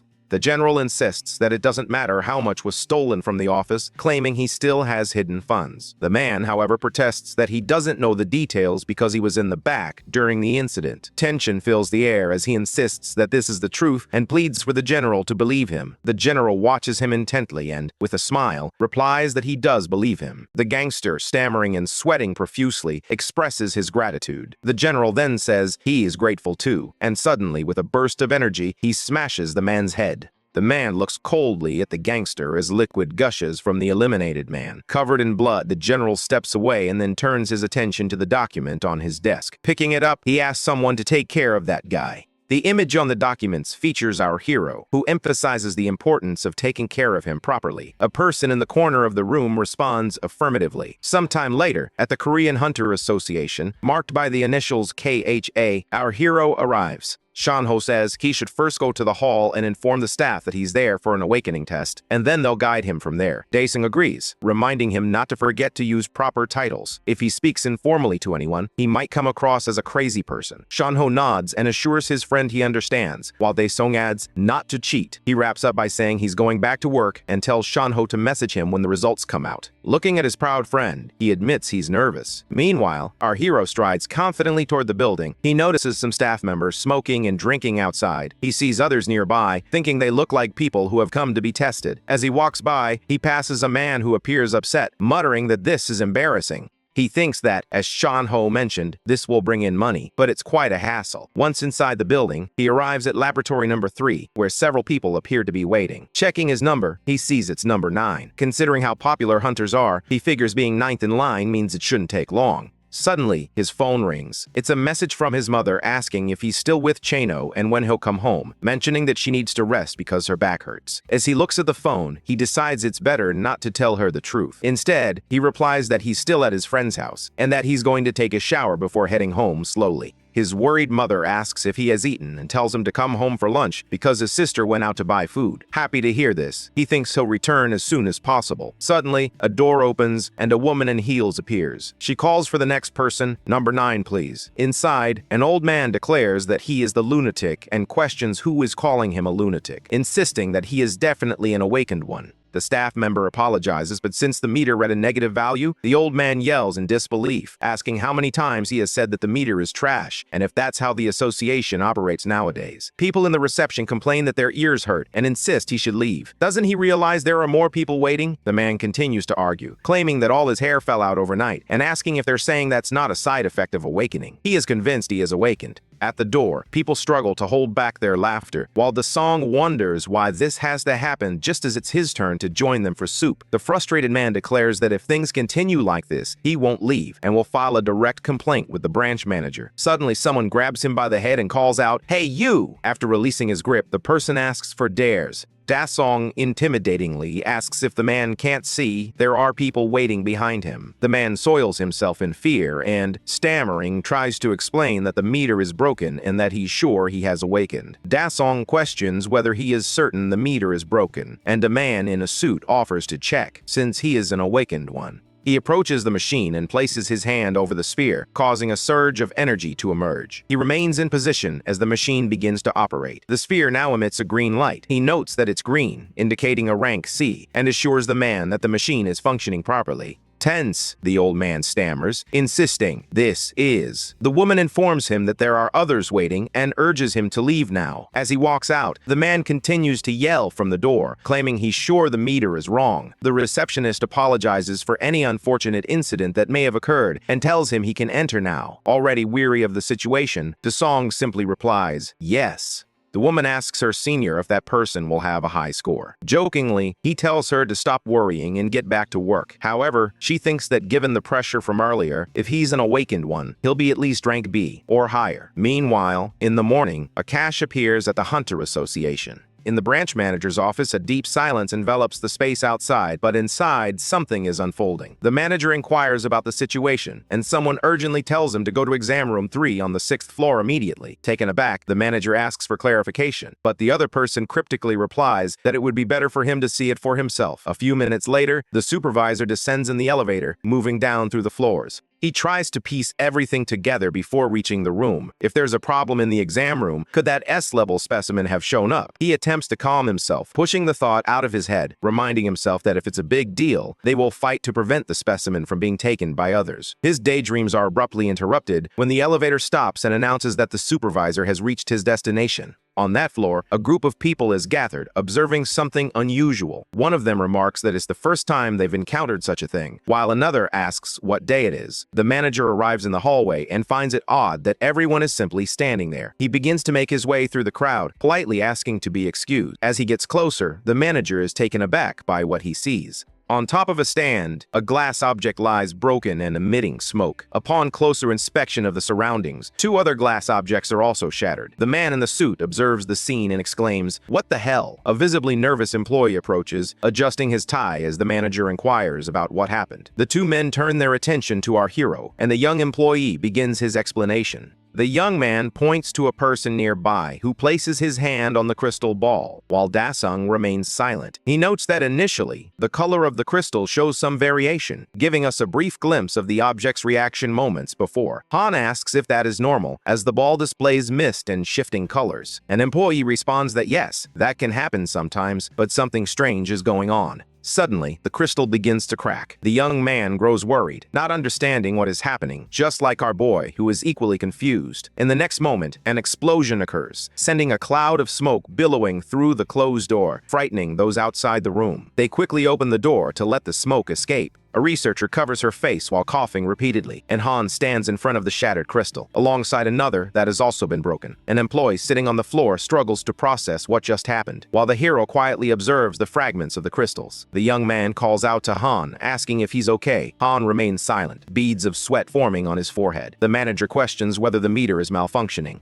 Uncertain, the employee asks if it would be too much of a coincidence for all 3 crystal balls to turn out like that. The man agrees, pensive. Han wonders if the company will demand compensation and asks what he should do now, whether he should wait for the results. The young man agrees that they should wait for the information. The man expresses concern, noting that, given what happened, all the golden crystal balls would be destroyed. He suggests they should find another way to evaluate their abilities. The manager explains that a judgment limit test will help determine how far they can push their skills. Dae-sung listens intently, still trying to grasp the concept, while the other two exchange glances, curious about what this test will entail. The branch will judge the young man through the license test. The man concludes his explanation by stating that this system determines the final classification. Our boy asks that the test is reliable. The young employee reassures him that this classification is based on the clarity of certain conditions and encourages him to feel at ease about that aspect. Han understands there's nothing he can do and confirms that he comprehends the situation. Making a respectful gesture to the young man, the chief asks him to take care as he leaves. Dae-sung exits the room and walks quietly down the hallway. The manager puts a hand to his head, lamenting that he can't live with his name. A researcher notes that Mr. Schalt, manager, the crystal ball meter, is responding with energy from another world, to which the man agrees, questioning why this is happening. The woman adjusts her glasses and begins to suggest that perhaps something isn't quite as it should be. The otherworldly energy that Han possesses is limiting the function of the crystal, which ultimately caused it to explode. In the midst of the woman's explanation, another employee sneezes. He quickly apologizes, but the researcher becomes annoyed at the interruption. The manager then asks if the woman meant to say that our hero is an SS class, and she confirms that she believes this to be the case. The young man agrees with her conclusion, noting that the world feels fantastical these days. In response, the woman points out that he is not an SS-class god, adding that, oddly enough, the shards of the crystal ball limit lightning. Meanwhile, on the city streets, Dae-sung is discussing the results with someone over the phone, and the response he receives is simply limits. The person on the other end finds this strange and asks if the meter has frozen, to which Han replies, no. He adds that the meter is broken. On the phone, the person asks if the boy tampered with it, but quickly backtracks, realizing it wouldn't break in that manner. The boy responds negatively when asked if he placed his hands on the meter as instructed by the evaluators, insisting that it is indeed broken. He confirms that he did follow the instructions, prompting the person to wonder how they didn't foresee this issue just 5 minutes earlier. They finally explain that the only way to achieve a high ranking is by performing well on the exam. Dae-sung stops walking for a moment and dryly responds that he doesn't care about achieving such a result. The other person acknowledges this and asks Han to get home safely, ending the call by saying they'll send the test date later. Still standing, the hero reflects on everything he has heard. What a long day it has been, and to think it's not even over yet. Suddenly, something catches his attention, and he turns to the side. Near the top of a building under construction, a strong light suddenly appears. A sniper has taken aim, and the assassin looks down at him, thinking he doesn't seem that strong after all, and that it doesn't matter. No matter how powerful an awakened one is, it only takes one bullet to pierce through. She places her finger on the trigger, carefully observing him through the scope. Startled, she realizes something important. She thinks she doesn't stand a chance and wonders if she's been discovered. That can't be true. No active hunter has ever been able to see her. There's no way someone who looks so pathetic could detect her. Looking at the girl, our hero tells her to look right here, irritation evident in his voice. Still in disbelief, she thinks it's nonsense that he noticed her, and she can even hear his voice from the street. She decides that first and foremost, she'll retreat. But suddenly, she hears a voice in her head telling her to shoot, which frightens her. Nervous about the situation, she fires, and the projectile heads toward the boy. As he looks in her direction, an explosion suddenly erupts at the location, sending a cloud of dust into the air. Excited, the assassin exclaims that she got him, but then she notices something that surprises her.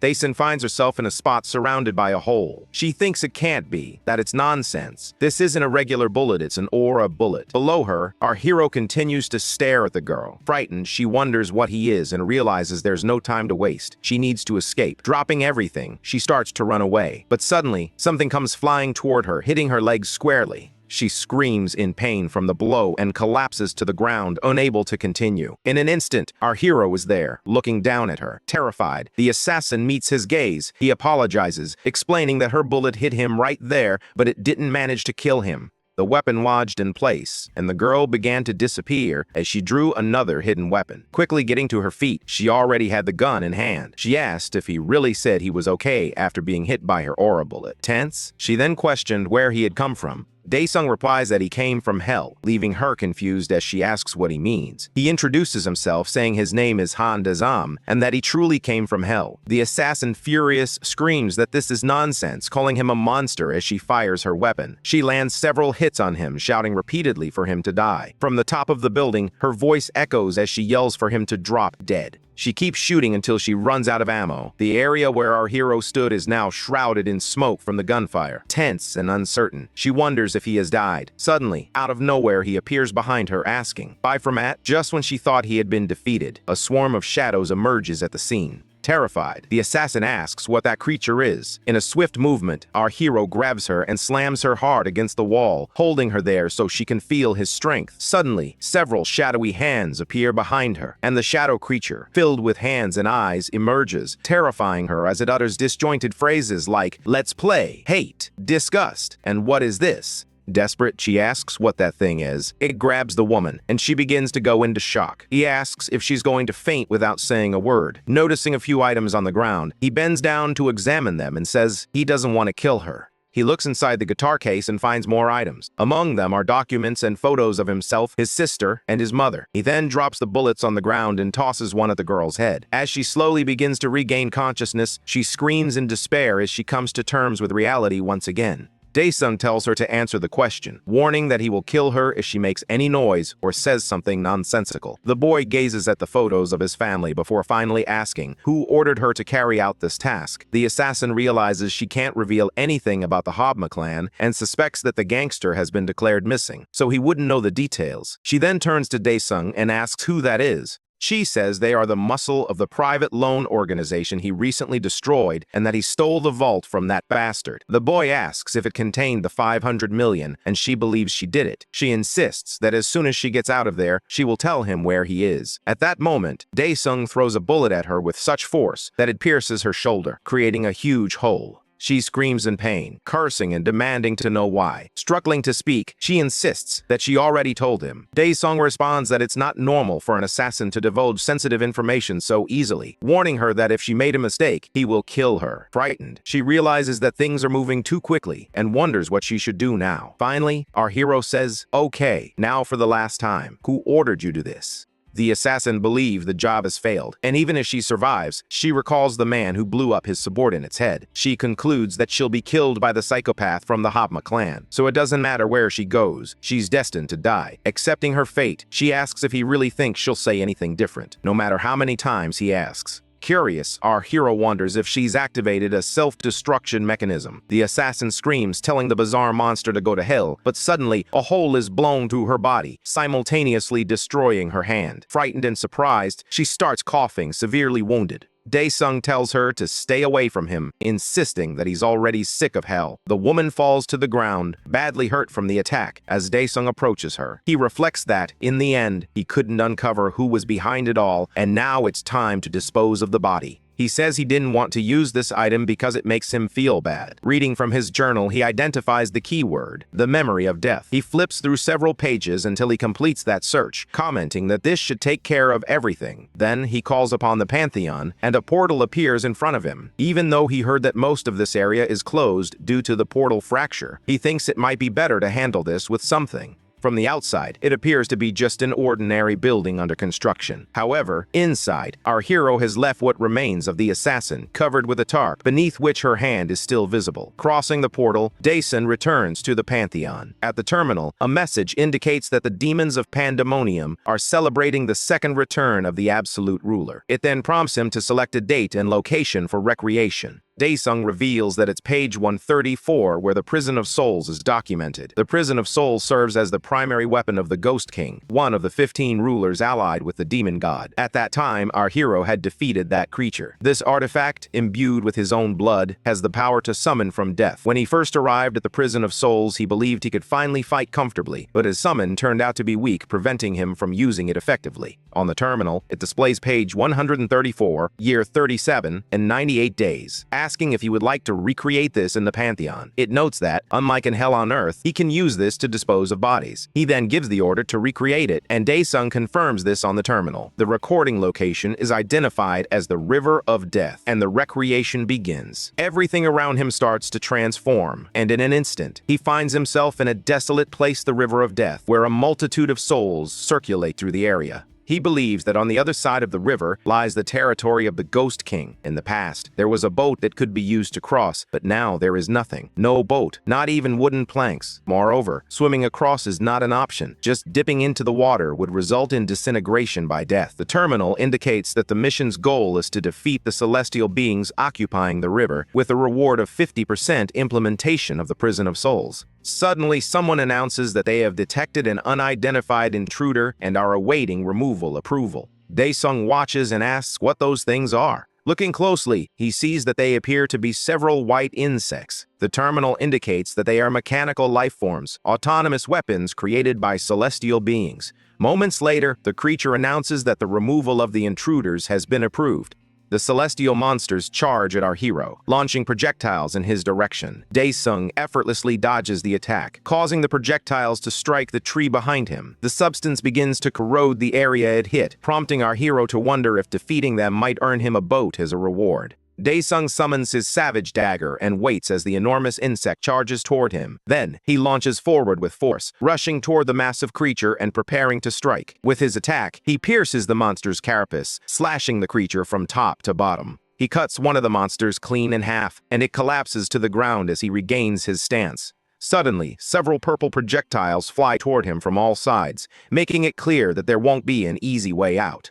Daesung believes this is akin to poisoned bullets, with no advantage in trying to dodge them. As the barrage approaches, he channels his energy. The spheres collide with a shield surrounding him, leaving Daesung motionless and unharmed. He says that dealing with each one of them individually is troublesome. It seems that the creature doesn't want to come down, so he tells it to descend and unleashes a powerful attack, shattering everything around him. The creature tries to cling to something, but as everything shakes, it begins to fall. Thinking it's over, Daesung quickly charges at it. He rushes through the celestial creatures, retaliating against each one. Then, he destroys their cores, grabbing one of the energy spheres with his bare hands and crushing it effortlessly. The terminal indicates that he has completed the mission and met the necessary conditions, bringing the implementation of the Prison of Souls to 50%. It then shows that the rewards have been granted to the absolute ruler. He simply watches as the terminal closes. A flame of energy appears before him, and within it, an object materializes. The terminal displays that he has received the Blessing of the Worm, an armor that grants immunity to death energy and reduces physical damage. After reading this, he remarks that he will be immune to the energy of death. Then, a confirmation message appears, asking if he wants to equip the blessing. It notes that if he wishes to wear it again later, he will need to use his willpower. Daesung wonders if this is a sign for him to swim. The turbulent river of death continues to surge, and from its depths, our hero emerges. As he rises from the water, another figure in armor appears, and our hero is revealed, clad in armor that covers his entire body.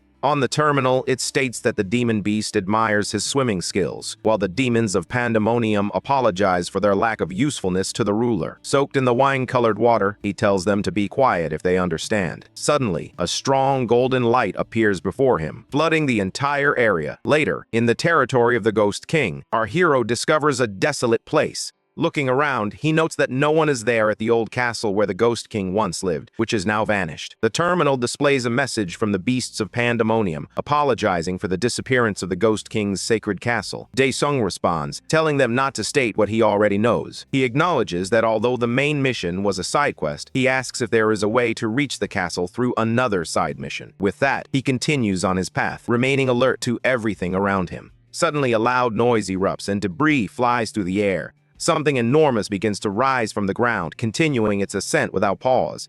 Daesung watches intently, focused on this unusual occurrence, until, amid the swirling dust, a colossal monument emerges before him.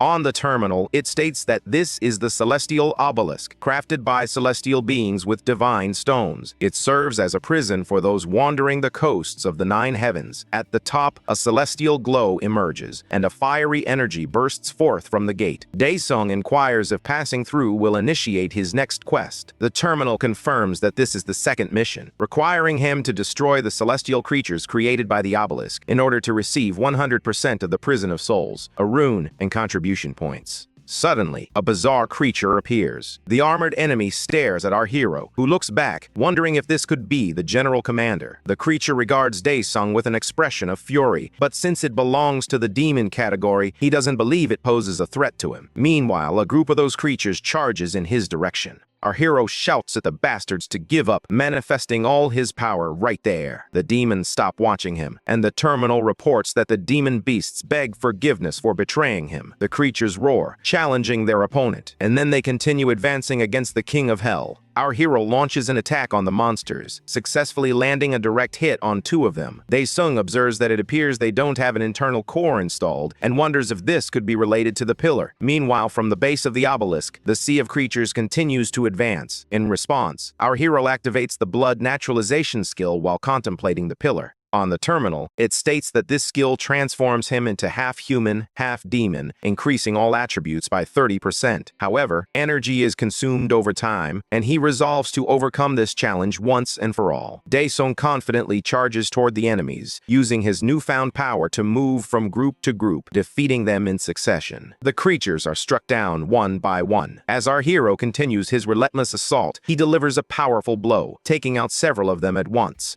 On the terminal, it displays 50 out of 10,000, which then increases to 130 out of 10,000. In the middle of the battlefield, he observes the creatures emerging. He realizes that destroying everything from the inside out might be more effective after all. As the creatures spill out from within the obelisk, our hero seizes the opportunity to restart his attacks as he heads toward the entrance. Finally, he manages to enter the structure and begins attacking it from the inside out. He continues this assault throughout the entire obelisk until it starts breaking apart into several pieces, causing the creatures to disintegrate into dust.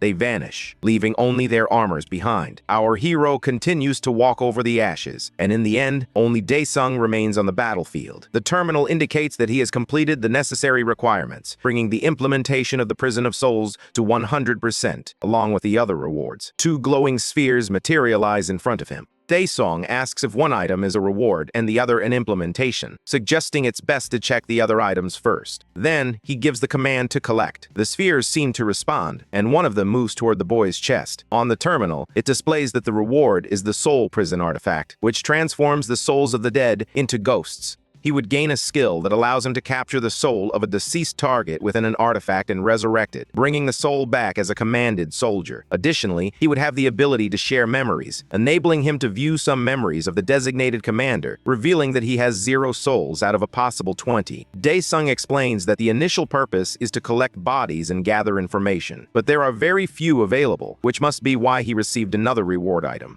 Giving the command again, he says, "Collect." The red sphere begins to react, and on the terminal, a question appears asking if he would like to inscribe the expansion rune onto the soul prison. Dyson then gives the collect command, and the 2 spheres interact, revealing that the number of possible souls has increased to 100. The boy continues to hold that powerful artifact, squeezing it in his hand until it disappears. Finally, a message appears stating that the soul prison has been collected. He reflects that the purpose of his visit has been achieved and wonders where he should go next. As he looks at something in front of him, he asks, "What is that?" The terminal indicates that the demons feel chills from the radiant, wicked aura of light and plead with the ruler to be cautious. Questioning whether he is obligated to heed their warnings, he ultimately decides to give the command and collect the sphere. The yellow light begins to shine brightly as he observes his hand, now engulfed in a golden flame. On his fist, a flaming engraved circle emerges. Suddenly, something new appears in front of him. The terminal glows with a yellow light, leaving him to wonder what this could be. The object begins to break apart. Dyson expresses his disappointment, saying he thought it would be something useful, but instead, it turned out to be a waste of time filled with meaningless riddles. Finally, he declares that he wants to go back, and a portal opens right in front of him, leading back to the building under construction. He looks ahead with a mix of disdain and surprise at what he sees. The body is no longer where he had left it, leaving Dyson to wonder where it went. Sometime later, at his house, Jesus secretly observes something. As our hero enters through the gate, she remarks that the rice soup is cold. Our hero apologizes for that and tells him to come in so they can eat soon. Once inside, the food is served. However, as the news reports on the scale of the portal fracture case, his mother turns off the TV and says, "Rice, we can start eating." Dyson observes that the world is changing rapidly and notes the emergence of monsters in the news. Ajummo watches her son eat and expresses her fear that he might be shocked by what's happening, so she feels unable to tell him. She apologizes for being a mother who can't help in this situation, yet she continues to persevere. Dyson reassures her, saying it's okay. He acknowledges that she has survived and navigated a world like this, and for that, he is grateful. She is surprised to hear what he said, while his sister just eats, pretending not to care. Our boy wonders about the atmosphere around them. He then states that, regardless, there's nothing his mother or Jesu wants. The girl asks why, especially since he's trying to buy cool things for them. Inside, his mother asks if he wants more soup, and he confirms. His sister comments that this means he's getting a double portion. Elsewhere in the Soul Clan, someone asks what's going on, and another person responds that they were heading to the underground, wondering if it's because of the licensing exam. On the other end of the phone, someone mentions that it's similar to training in the mountain cave. Shanho quickly disagrees, asking if he really wants to go back there. Meanwhile, Daesung says he found a bug, but it disappeared in the blink of an eye. His friend on the other end asks what he means by bug. Our hero believes the body has vanished completely without leaving a trace. Nonetheless, he asks his friend to take care of his family while he's away, and Chanho agrees. Daesung realizes he needs to ensure he doesn't get caught himself. Meanwhile, after hanging up, Chanho wonders what his friend Daesung is planning. In the Habba clan, someone remarks that the body was discarded, but the individual must be formidable, as he made a B rank appear like a low rank. They discuss how they should handle him. The general instructs to leave things as they are, stating that the target will appear at the upcoming test, providing them with the opportunity to eliminate him. He then turns to a man named Jingsul, who is inside a tank, and asks if that is correct. Jingsul confirms it is. The general requests that they begin immediately, expressing his familiarity with Jingsul and his anticipation for this day. A doctor notes that Jingsul's heart, rated A, is stable and inquires whether they should proceed with the serum injection. The general informs Jingsul that the pain will be considerable and that he needs to be prepared. Determined, Jingsul replies that he made a decision the moment he joined them. Without hesitation, the leader orders them to begin, and the doctor complies. He announces that he will start injecting the serum while pressing a button. The machines begin to operate, and the substance starts entering Jingsul's veins. The computer indicates that the injection is at 20% and that his heart is stable. Inside the tank, the man struggles to endure the pain as the injection level reaches 40%. Suffering, Jingsul fights to hold on and exclaims, "Great!" as the injection level hits 50%. The man's data is displayed. Alarmed, the doctor informs his boss that they have exceeded the normal range. However, without hesitation, the boss orders them to continue. The doctor warns that the man could die if they proceed, but the general responds that if he were going to die from that amount, they wouldn't have brought him here. Tense with the situation, the doctor announces that the progress is at 80%. As it climbs to 90%, the man inside the tank screams in pain and despair. Finally, the injection reaches 100%, and the man continues to scream until the computer indicates that his heart has stopped. He remains still, and everyone in the room falls silent, just watching the unfolding situation. The doctor tensely states that it seems the man's heart has stopped and that he is dead. However, the general puts a finger to his lips and signals for silence. Suddenly, something begins to happen inside the tank, and to the doctor's surprise, he notices something on the monitors as well. Out of nowhere, the man's heart starts beating again. The doctor seems to not understand the situation. Jingsul's eyes open inside the tank as the doctor exclaims that it can't be happening. With a powerful punch, Jingsul breaks through the thick glass wall and emerges from the device on his own.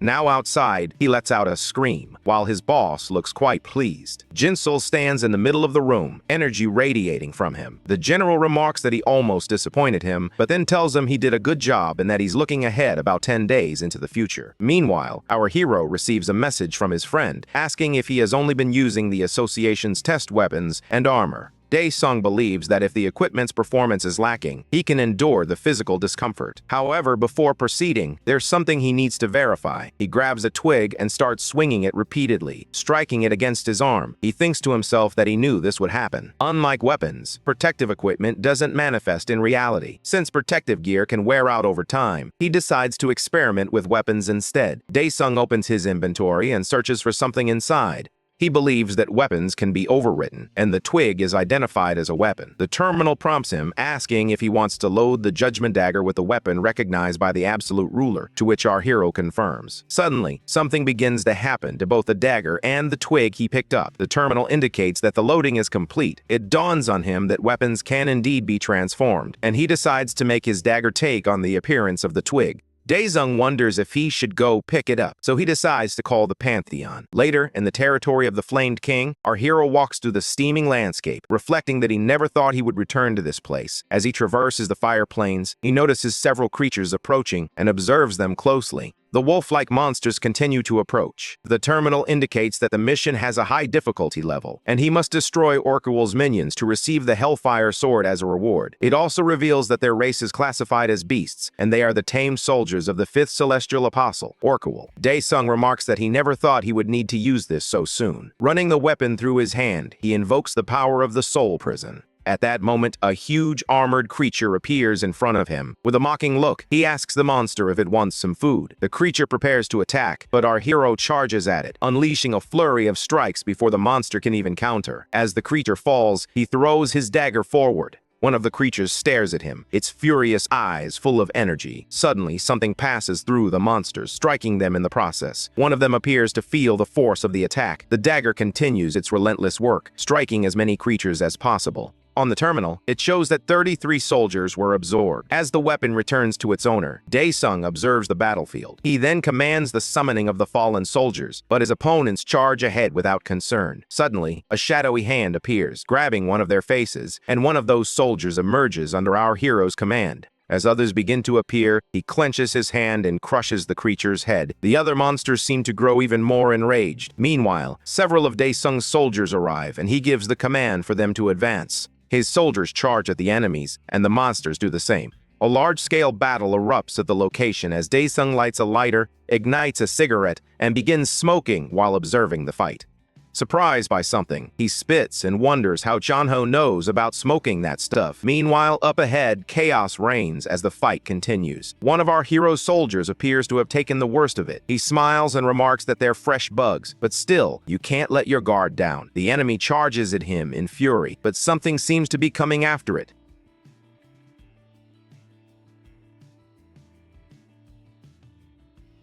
Almost on top of Daesung, the creature is suddenly grabbed by something shadowy. He explains that as long as the stigma remains on the body, they can regenerate infinitely. With great strength, the soldier pulls the creature back and approaches the monster to attack it. Daesung notes that the undead do not feel fear and do not hesitate in the face of death. On the terminal, it shows he has obtained 12 soul stones out of a total of 1,000. Daesung expresses his frustration, saying it's not working. If he leaves everything to them, he might have to fight all night. The implementation of this mission stands at 50%, suggesting it may require one or more unfinished missions. He strikes the ground forcefully, gaining momentum, and then soars into the sky with overwhelming power, believing that eliminating thousands of those foes in 2 hours is not even hard. He reaches a height where he can see the army below as if they were ants. Looking down like a superior being, he thinks that it would be pretty cool. Then, he flies down toward them like a mirror, getting closer and closer to the creatures. He continues to approach at high speed until he is almost face-to-face with one of them. Arriving in the midst of that army like a shining comet, he finally hits the ground with all the power he has accumulated. The creatures glare at him furiously as a white light fills the entire area. A massive explosion erupts at the point of impact. Meanwhile, back at the human clan headquarters, a creature is struck in the stomach by a weapon. It howls in pain from the blow as someone spins on their heels, delivering a swift motion that cuts the monster from bottom to top. On the terminal, it indicates that all designated targets have been eliminated. As the creature begins to vanish, the woman poses confidently with her sword. This is Shin Sho-young from the Soul Clan. The wound on her cheek also appears to be fading. The terminal then announces that she is exiting the hunting simulation and thanks her for her efforts. A man in a suit asks the captain how she can enjoy this. He is the head of the Soul Clan's department. The clan leader, Huang Jun, responds that it's not bad. He explains that she tends to get nervous during battles and often acts without thinking, so it's beneficial to train that aspect since there are still 10 days left. He suggests they should increase the intensity of training by 2 levels, emphasizing that to surpass the Mad Dogs, they must first surpass themselves. Then the department guy asks if he's referring to Jun Jin, the leader of the Hama clan, as a mad dog. The leader confirms this, but notes that no one likely beats Shin Sho's score in this test, if not for him. Shin is ranked B, while Jun Jin holds rank A. Jun, feeling irritated, insists that it's not just about him, but rather what the Hama clan is doing. The man responds, urging him to reconsider, and points out that he was banned from entering the rookie test for a year because of that incident. Then the chief explains that this is why they become become dirtier and are unprepared to fill the gap this year. His subordinate points out that, ultimately, Shincho and Junjin are handling the first part of the test, making it a stage for those two. Interested, the chief agrees, unless there's another monster lurking out there. Meanwhile, the terminal displays that the demons of Pandemonium respect the extraordinary abilities of the absolute ruler, expressing their gratitude and delight with a thumbs up. Finally, the terminal reveals that only one soul stone remains. Dae-sung wonders if there's a way to mute the terminal while he continues to smoke his cigarette. The still-living creature beneath him groans, watching him with a mix of fear and anger. Our hero strikes it, telling it to be quiet while he enjoys his smoke. On top of a pile of monsters, he tells them to stay quiet. The terminal indicates that he has completed the cleanup and the mission is finished, earning him conquest points and a 50% implementation of the Hellfire Sword. From the fallen creatures, spheres of energy begin to emerge. This phenomenon occurs with nearly all the creatures, with the energy orbs moving toward our boy and condensing into a single, powerful orb. On the terminal, it instructs to offer the soul orb at the altar. Dae-sung wonders about the altar, thinking he has never seen anything that resembled one. He reaches out toward the energy orb, thinking, "Don't tell me I'll have to go through the trouble of searching for this thing." Suddenly, a structure materializes on the ground.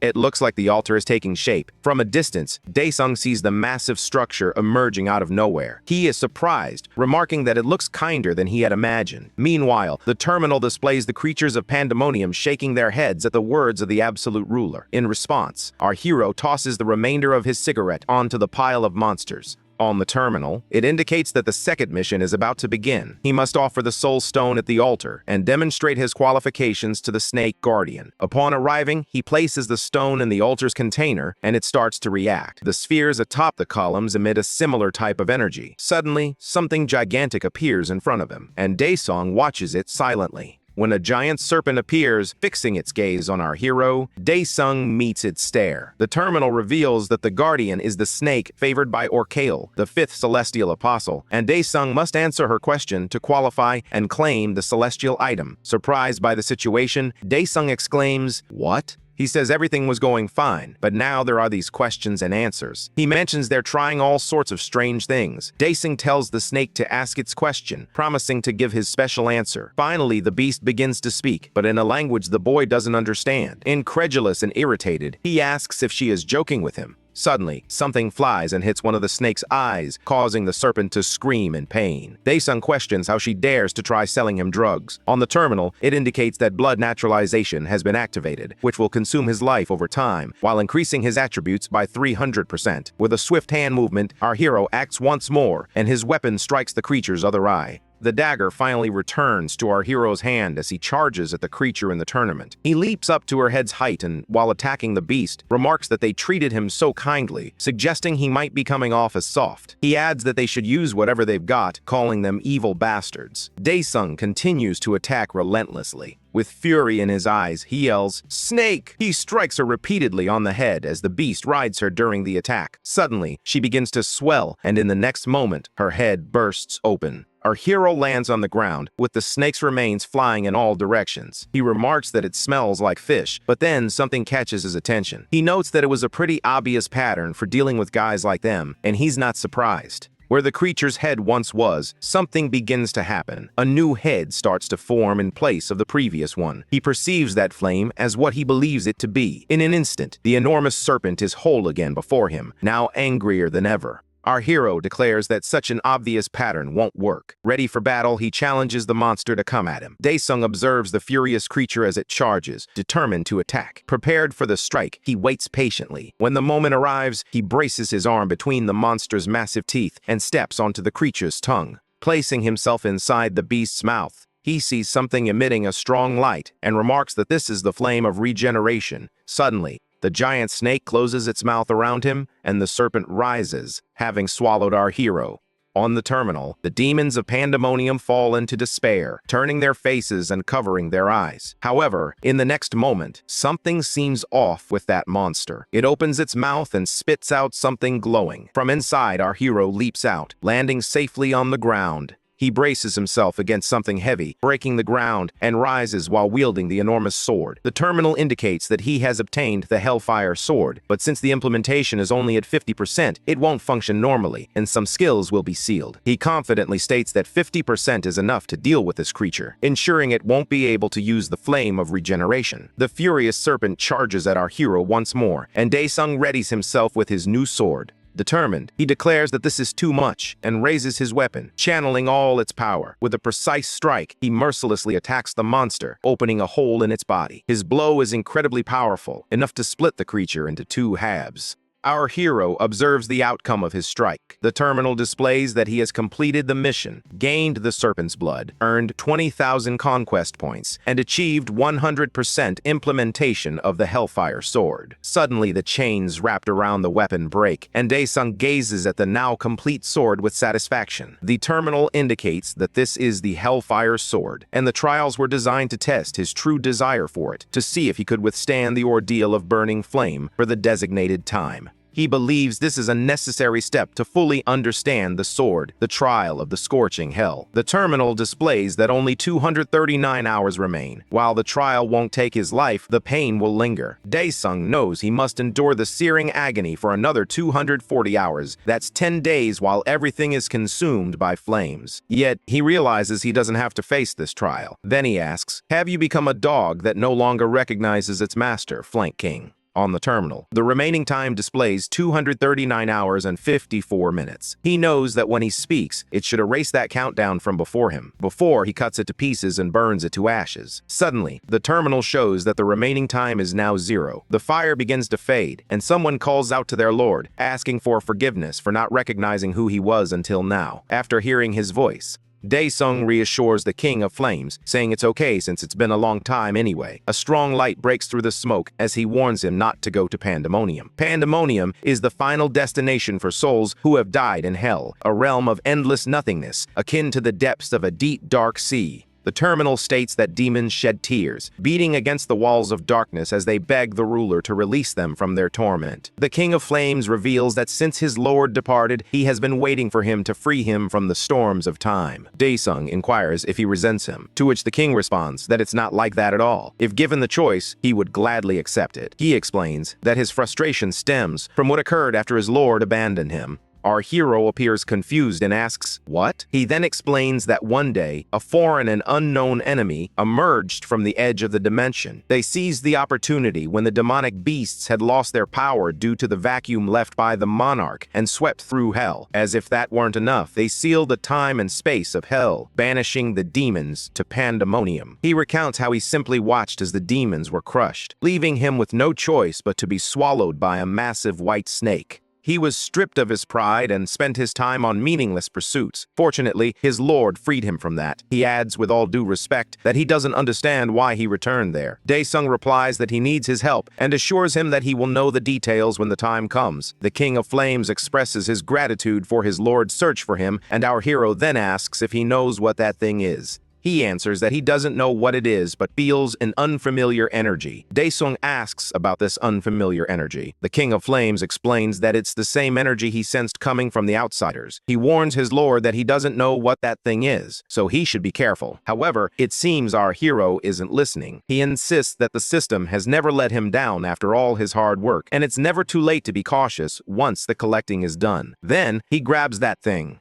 A golden terminal appears, stating, "Prior entry here. You have obtained 2 out of 3. He realizes that it seems he has gained permission to enter somewhere. The terminal then asks if he would like to leave the Pantheon, but he replies no. Daesung reflects that so far, he has only left the Pantheon and returned to reality. The terminal then inquires if he would like to leave this area and return to the Pantheon. He thinks to himself that he still has items to obtain besides that sword. He gives the command to return to the Pantheon. Back in the human world, someone comments that the video of the massacre is going viral, while another person insists it was inevitable and not a joke. They wonder if the manager has seen it too, to which he replies that, of course, he has. Shanho thinks to himself that he really can't admit to being his friend. That would be embarrassing. Just then, a man approaches and asks if he can see team leader Songchan for a moment. Sean-ho asks what brings the director there. The director suggests they take a break and have a smoke. Later, on the terrace of the building, the director mentions he didn't say he was on site at the time and asks if Sean-ho found anything. Tense, Sean-ho considers what the director expects him to say that, when the moment comes to mention Daesung as his friend, he would plead to have him join by any means necessary. Finally, Sean-ho responds that if he had anything, he would have reported it, prompting the director to ask if that's all there is. What a shame, he says. If he had, he could have made him join the clan. Sean-ho thinks he'll just keep pretending and replies that he's right. It's only been 7 days since the license test. He then asks how Shin-cho did. The director becomes thoughtful, prompting the young man to ask if something is wrong. Finally, the director says no. He's just worried that she's pushing herself too hard.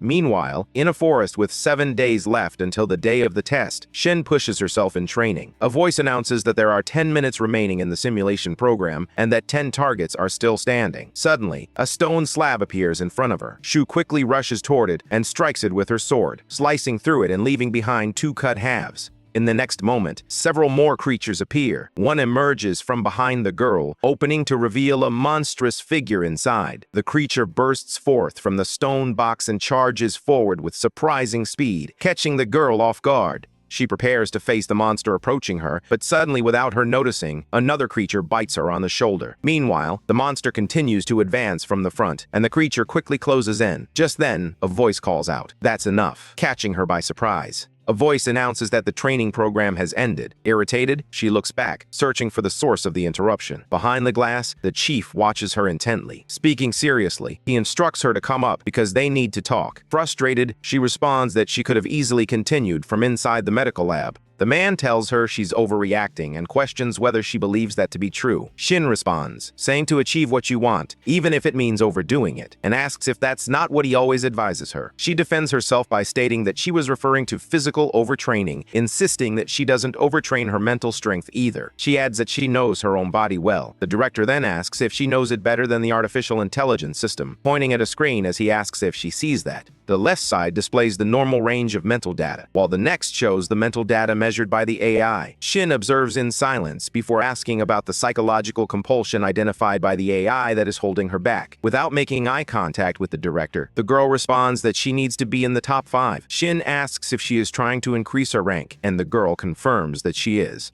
She explains that once she becomes rank A, she'll have access to many more portals, and her payment and reputation will grow. However, Shin interrupts, asserting that she's not in this for the money or the fame, all while crushing her bottle. She bites her lip and responds with an A, finishing by declaring that she wants to kill every monster left in this world. With just 5 days remaining before the license test, someone opens a door. The general of the Hama clan walks silently through the area until he reaches a large metal door.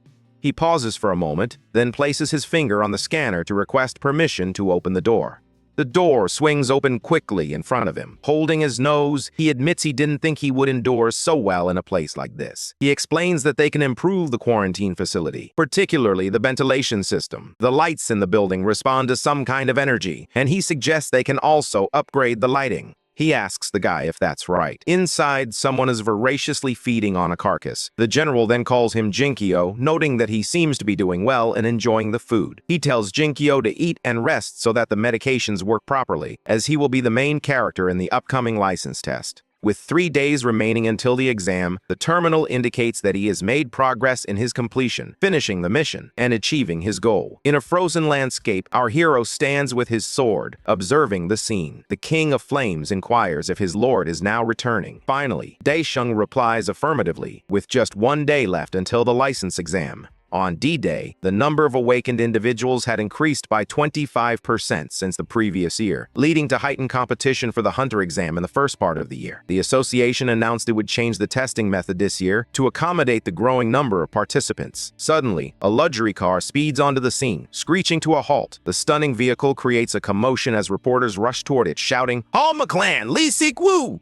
2 men, resembling a rich executive and a movie star, step out of the vehicle. Our reporter introduces herself and asks Lee if the young man with him is the rookie from the Homa clan, and how he thinks the clan will perform in today's test. Before Lee can respond, another reporter interjects, stating that the clan has been barred from participating, and then asks the young man for his thoughts on the situation. Lee thinks to himself that those vultures are already becoming annoying right from the start. He replies that he regrets the incident that occurred 2 years ago. The reporter questions whether using the words regret and incident might be an inappropriate strategy to avoid responsibility. At that moment, someone taps the reporter on the shoulder. Sikwoo calmly promises that this year, the test will be fair and clean. The two young men continue walking away from the car and the unbearable group of professionals, with the clan's young man turning his head to look back. They arrive at the complex where the test will be held and proceed until they reach the exam site. Annoyed, the Halma clan member remarks that he shouldn't have ignored the comments from the crowd outside. Lee warns him, calling him by name. The other responds that he was just joking and assures Lee that he won't do anything. The suited man emphasizes that while it's good to have fun, they should be careful not to get too excited, especially if something is revealed that could lead to a lot of trouble. Suddenly, a man approaches from behind, expressing curiosity about what might land them in hot water, startling them with his unexpected arrival. Sikwoo glances back to see who has appeared so stealthily. The imposing figure is Captain Hwang Jun-young, and it has been a long time since the three of them last met. Lee asks why the man is dressed that way, joking that he looks like a disguised gorilla. The man replies that it's because of the journalists. The captain adds that another reason is that he doesn't have to pretend in front of the cameras, unlike someone else he knows, and the shoe clearly fits the young man. Suddenly, the man notices something different. He begins observing Lee's companion and realizes that his aura is stable and intense, yet perfectly refined without being overwhelming. Tipping his hat, Hwang believes the young man played his hand very wisely. This observation doesn't go unnoticed, and Sikwoo comments that although the exam hasn't even started yet, the captain's attention is clearly on the rookie. Jun-young apologizes for his attitude, but expresses his concern about having to report the young rookie again, just like he did 2 years ago, and hopes it won't happen again. Coldly, the suited man replies affirmatively. Finally, the two young men turn their backs and continue on their way while the third one watches them. Clearly irritated, Jin notices that the old man is still staring directly at him and asks his companion if the old man has a problem. With complete calm, Lee responds that he understands how Jin feels, but emphasizes that the old man is not their target. To know the right target, we have to find him, says the young man. Next, a woman walks by them, engrossed in her cell phone and heading in the opposite direction. Keel watches her intently, and his expression shifts. Sikwoo points out that she is a formidable member of the Seoul clan, but his companion dismisses this, believing it would be easy to defeat her. The suited man stresses that her strength or weakness is irrelevant. What truly matters is the combined effort of the clan and the old man. Instead of feeling discouraged, the rookie displays a surge of excitement. Then he remarks that the woman would be fun to break. From a distance, Hwang senses a disturbance in the force and wonders what kind of trick the suited man is planning this time. However, no matter what it is, the young woman won't fall for it. Suddenly, something catches the captain's attention. Calmly, our hero arrives at the complex, walking down the same hallway and exuding intense power. Jun-young feels deeply unsettled by the young man's presence. The man continues to look back even as the other walks past him, almost as if he is paralyzed. Shin, now standing in front of the old man, begins to call out to him while Daesung walks away. The woman calls out again, but the boy's hypnotic effect still holds the man captive. Clearly shaken, Hwang finally starts to speak without taking his eyes off the boy and asks the girl to be careful. She finds this sudden request strange.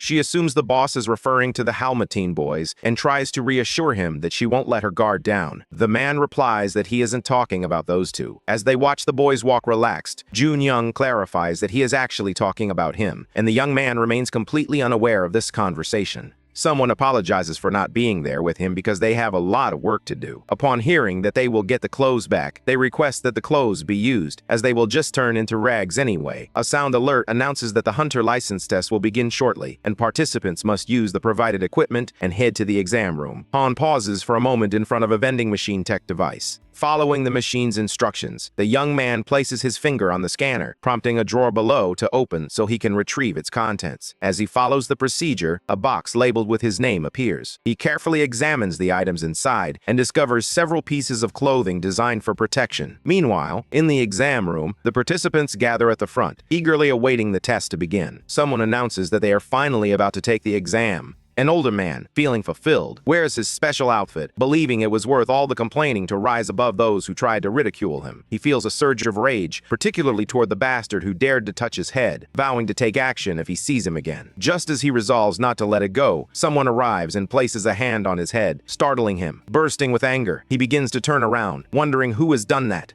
A young man wearing the number 14 on his outfit confronts a bald man radiating a powerful aura, demanding that he get out of his way. The bald man, sweating heavily, contemplates whether to give up on responding. As this unfolds, Dazdong, sporting the uniform number 104, arrives at the scene. Our hero notices the bald man in a defeated posture, leaning against the wall. Filled with excitement, the young man activates his own aura and declares that the games are about to begin. Meanwhile, in the license exam building, Sho waits with the others for the event to begin. The young man from the Hogma clan appears a bit impatient, while our hero remains deep in thought about everything. A sizable crowd is gathered, and the lights in the massive venue gradually illuminate, brightening the entire space. Circles of energy appear in front of everyone, leaving them impressed and wondering what it could be. Suddenly, the sound of someone testing a microphone fills the room. A man introduces himself as the supervisor, expressing his pleasure in meeting all the ladies and gentlemen present. He mentions that everyone is lucky and gets straight to the point. The gate prepared by the organizers this time consists of 3 floors, with each gate providing access to a different environment and unique objectives.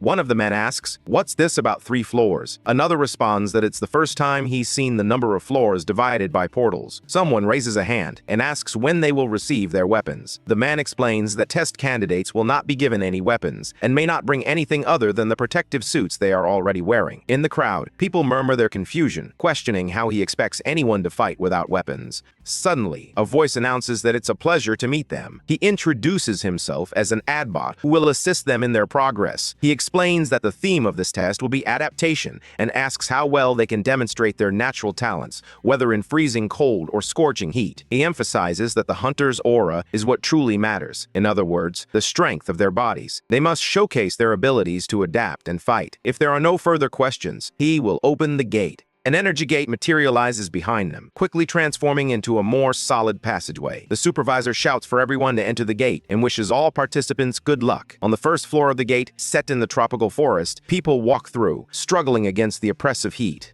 They wonder what is making it hard to breathe. An outraged man curses the situation, insisting he'll have to dry off if he attempts this before the exam. Meanwhile, someone watches several of the candidates from a screen. In a large broadcast room, some men observe the test on the big screens. One man comments that the standard of the candidates taking the test is low, while another questions whether the test is too difficult, wondering if they will all fail. One of the operators expresses doubt, noting that, as expected, the rookies sent by the Soul Clan are showing courage. On the screen, the girl begins to speak, saying, later. She believes she needs to clear her mind quickly to conserve energy. Meanwhile, the clan director remarks that their show is impressive. Back in the control room, the team comments that it seems the Hobma clan has also prepared well this time. Jim is impressed and thinks this is really crazy. The clan general hears someone mention that the Hobma clan prepared well this time and feels excited about it. He imagines that the old man got worked up just from witnessing that. Suddenly, he notices that the Soul Clan director is impressed by something right behind him and thinks he shouldn't be that impressed.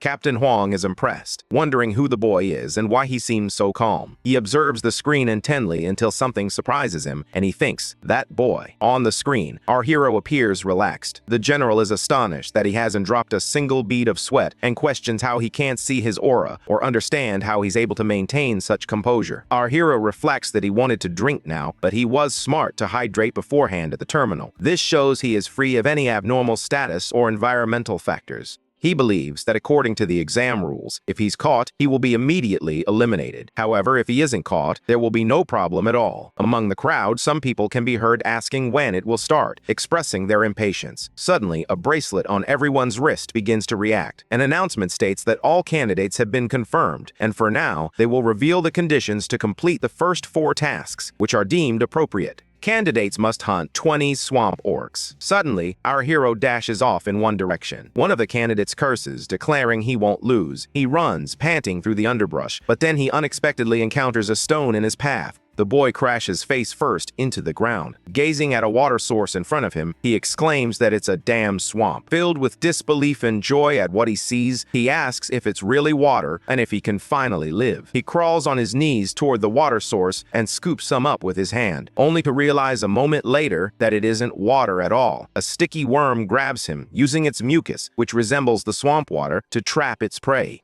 The bot announces that candidate number 94 has been eliminated and that emergency protection will commence. Suddenly, the creature begins to swell and its head explodes, revealing the man inside a forest field. He is gently lowered to the ground, and the bot states it will maintain this until the recovery team for the eliminated candidate arrives. Meanwhile, in another corner, someone continues on their path. Our hero presses on through the forest. Glancing to the side, he feels a sense of unease, prompting him to quicken his pace and move ahead. Meanwhile, the rescue team arrives at the scene and begins the recovery of the eliminated candidate. Suddenly, a sound emanates from their communicator. He looks at the device, which indicates that number 104, Handism, is being tracked. The rescue guy is surprised and curious about number 104, Handism. Finally, he spots a swamp orc, and the monster appears to have noticed him as well. He mutters that it's a waste, as he had wanted to throw a rock at its skull. The orc glares at him with an aggressive expression. With that massive rock looming overhead, he asks if the monster thinks the same, calling it a pig. The creature responds with a roar of fury and charges toward our hero. Suddenly, the enormous rock shifts above it, and Handism delivers a punch to redirect its path. The rock shatters into several pieces, each fragment striking the orc and creating a loud crash that echoes through the forest, sending debris flying into the air. As our hero stands on the battlefield, someone watches him from the shadows. The man reflects that this is number 104, and when he was ordered to track this candidate, he thought the request was insane.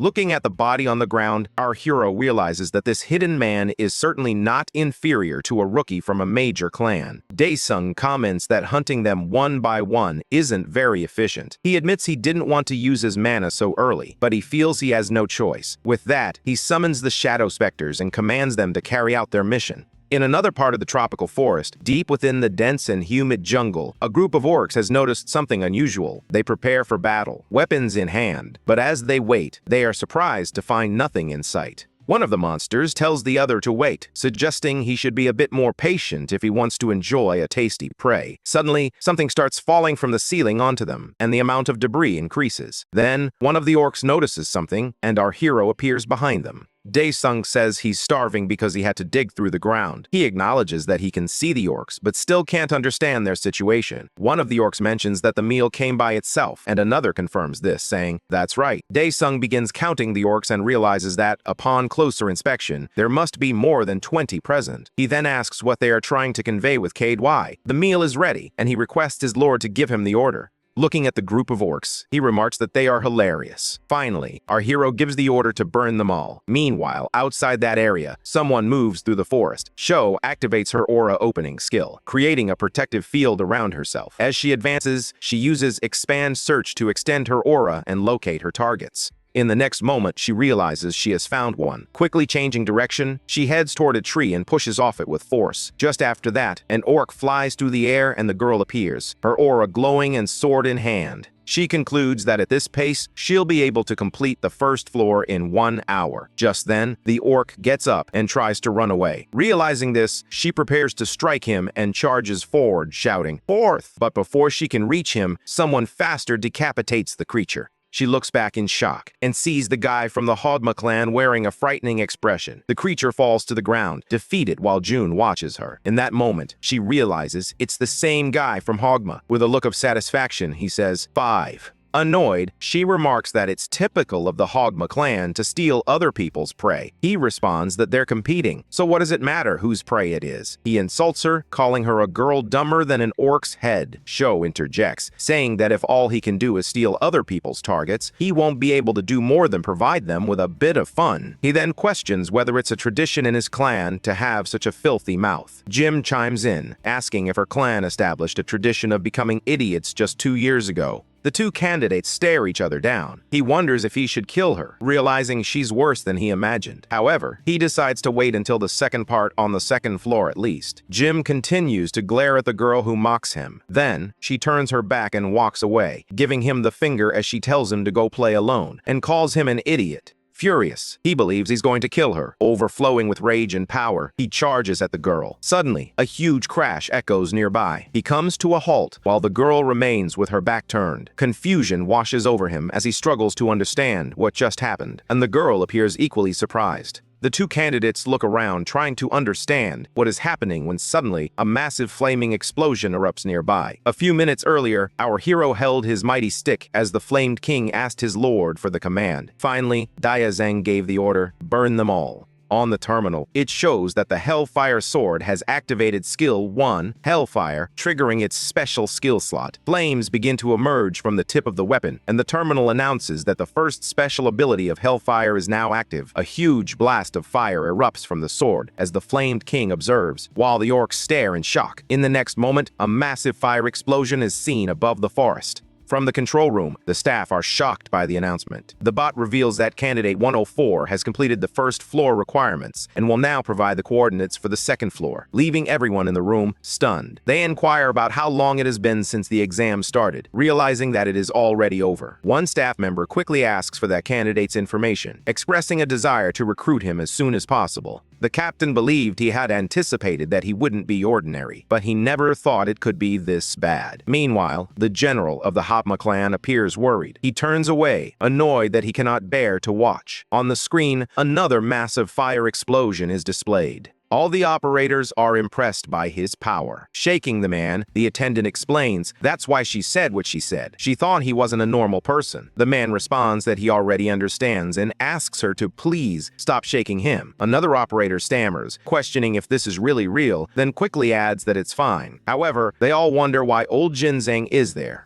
He approaches and picks up an orc axe, standing amidst the fallen monsters while gripping the weapon. When he realizes that one of them is still alive, he rushes over to the orc and prepares to attack. He strikes relentlessly, counting 1, 2, 3, and exclaiming that this is delicious. Excited, he announces it's the 11th and expresses how great it was to follow that trash number 104. The operators can't believe what they're witnessing, deeming it cowardly and questioning whether it's cheating. One of them admits he doesn't know. The test theme is adaptation. However, he points out that the old man is just a regular person who couldn't even pass the awakening test initially. Wondering how he managed to enter this test, the girl explains that on that day, Honda-san broke several measurement spheres. The staff member asks what she means by Honda-san, and she becomes furious. The guy apologizes and inquires about what it is. She clarifies that it's just a rumor, mentioning that he asked them to invalidate the results after breaking the sphere. The man then adds that he heard Honda-san sent a large number of complaint articles to the association, suggesting that it must have been related to that incident. He gives the girl a flick on the head and tells her to say things that make sense. He explains that no matter how many times they send complaints, it's still not enough. An older man then appears and apologizes for their hard work. The three bow and ask why the branch manager is there. The man responds that the person was approved by him, which shocks the other staff members. One of them asks how he could do such a thing. The manager explains that 3 nights ago, he received reports of him being caught trying to sneak through the portal with bombs strapped to his body. The woman then questions whether he might have been trying to lose his entire family in a portal fracture a few years ago, suggesting that this must be an act of revenge. Everyone falls silent around him. One of them mentions that if this whole story had a favorable consciousness, the system might collapse. The other two begin to whisper, while he anxiously asks if he said something wrong. The manager responds that this is indeed the case. In general, it's absolutely impossible. However, that person is the one responsible for the incident the other day. He received a 3-month pay cut, but he feels fine about it because it's like he found a gem.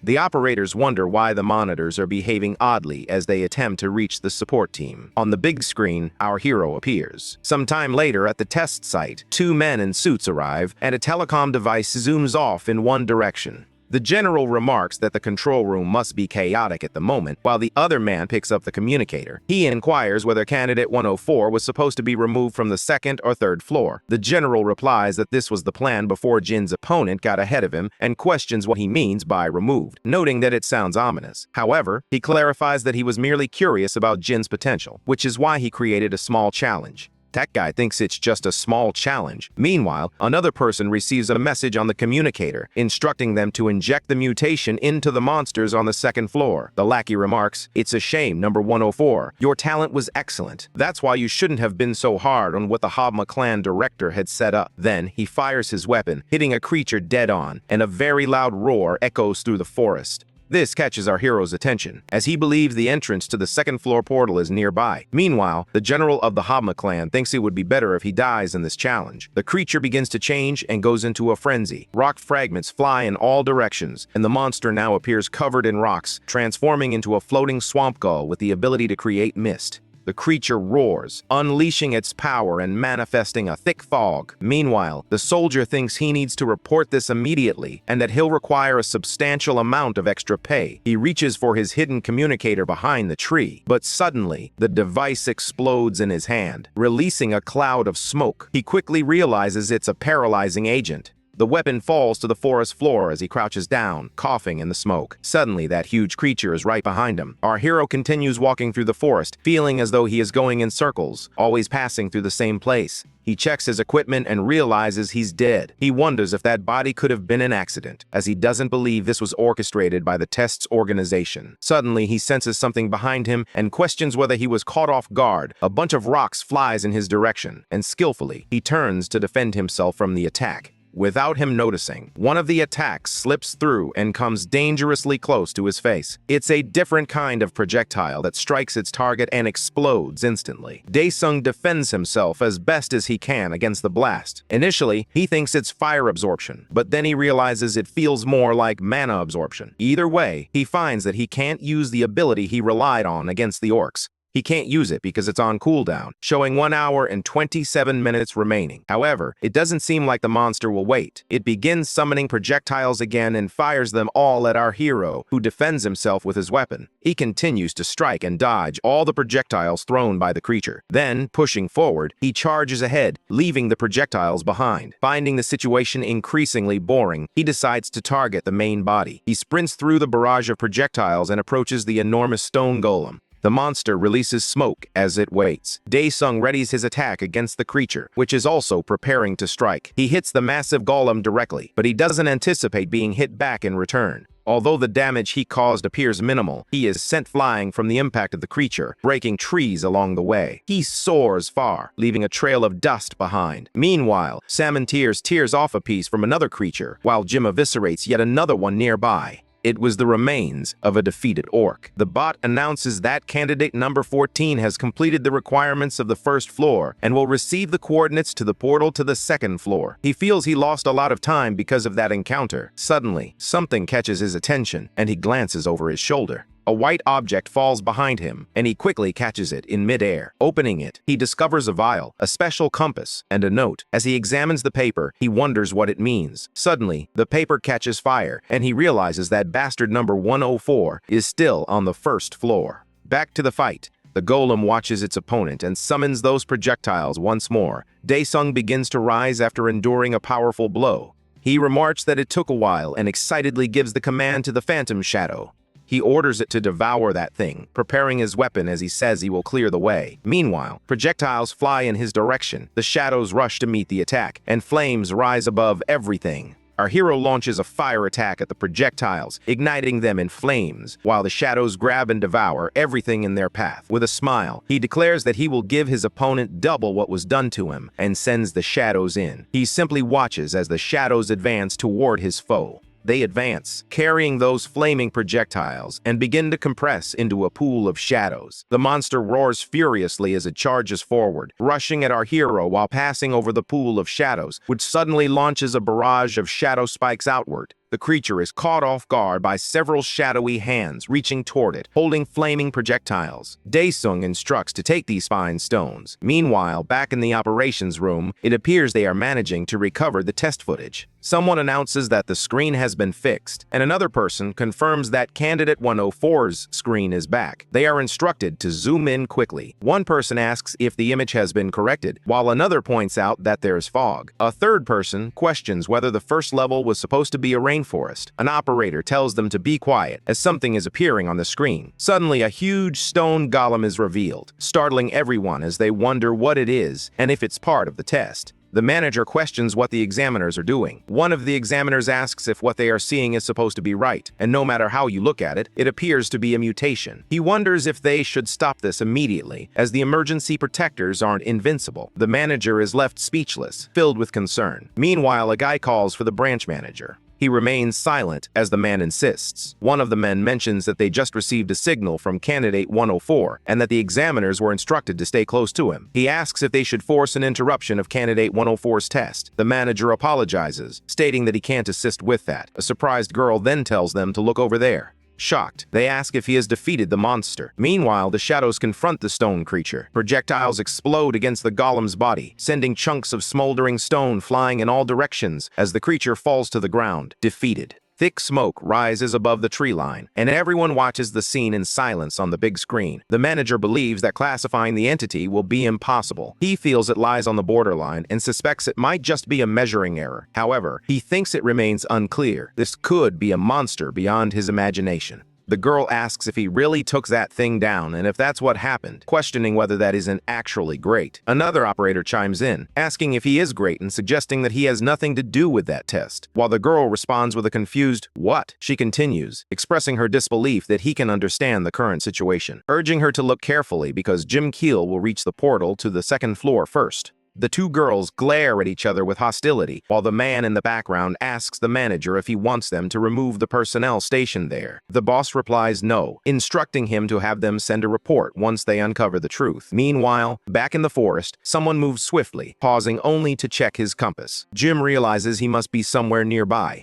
He continues searching through the trees until something suddenly catches his attention. He stops running and takes a moment to observe his surroundings. Noticing that the mist is dissipating, he imagines the situation must be over by now, but that doesn't matter as long as he gets there first. He believes he will destroy the compass later, and that they will rush to the X and C. Nearby, the remains of the creature lie scattered on the ground. Our hero pours his life force over the remains, preparing for the ritual to harness his power. Then, he activates his soul prison ability and issues the command to summon the new soldier. Through the operations room screen, everyone watches in shock, questioning what else he might be doing and what that could entail. Suddenly, a stone golem appears, now under our hero's control. One of the men exclaims in disbelief, "What the hell is that?" as the creature lets out an intimidating roar. Dae-sung insists there's no time, commanding the creature to stop posing and show its head. The creature appears a bit embarrassed and bows before him. Dae-sung then steps on the monster's head with his boot and says, "Run, rock." Nearby, Jim appears to have discovered something. Gazing at the portal, he confidently declares that there's no way he won't be number one. Suddenly, something rushes past him at incredible speed, leaving him speechless. In shock, he wonders what that bastard is. Back at the building where the exam is taking place, the general of the Habma clan walks through the halls, hearing shocked voices coming from inside the room. Satisfied, he declares that he believes this is over now. As the room door begins to open, the big screen reveals his candidate, staring in shock at something.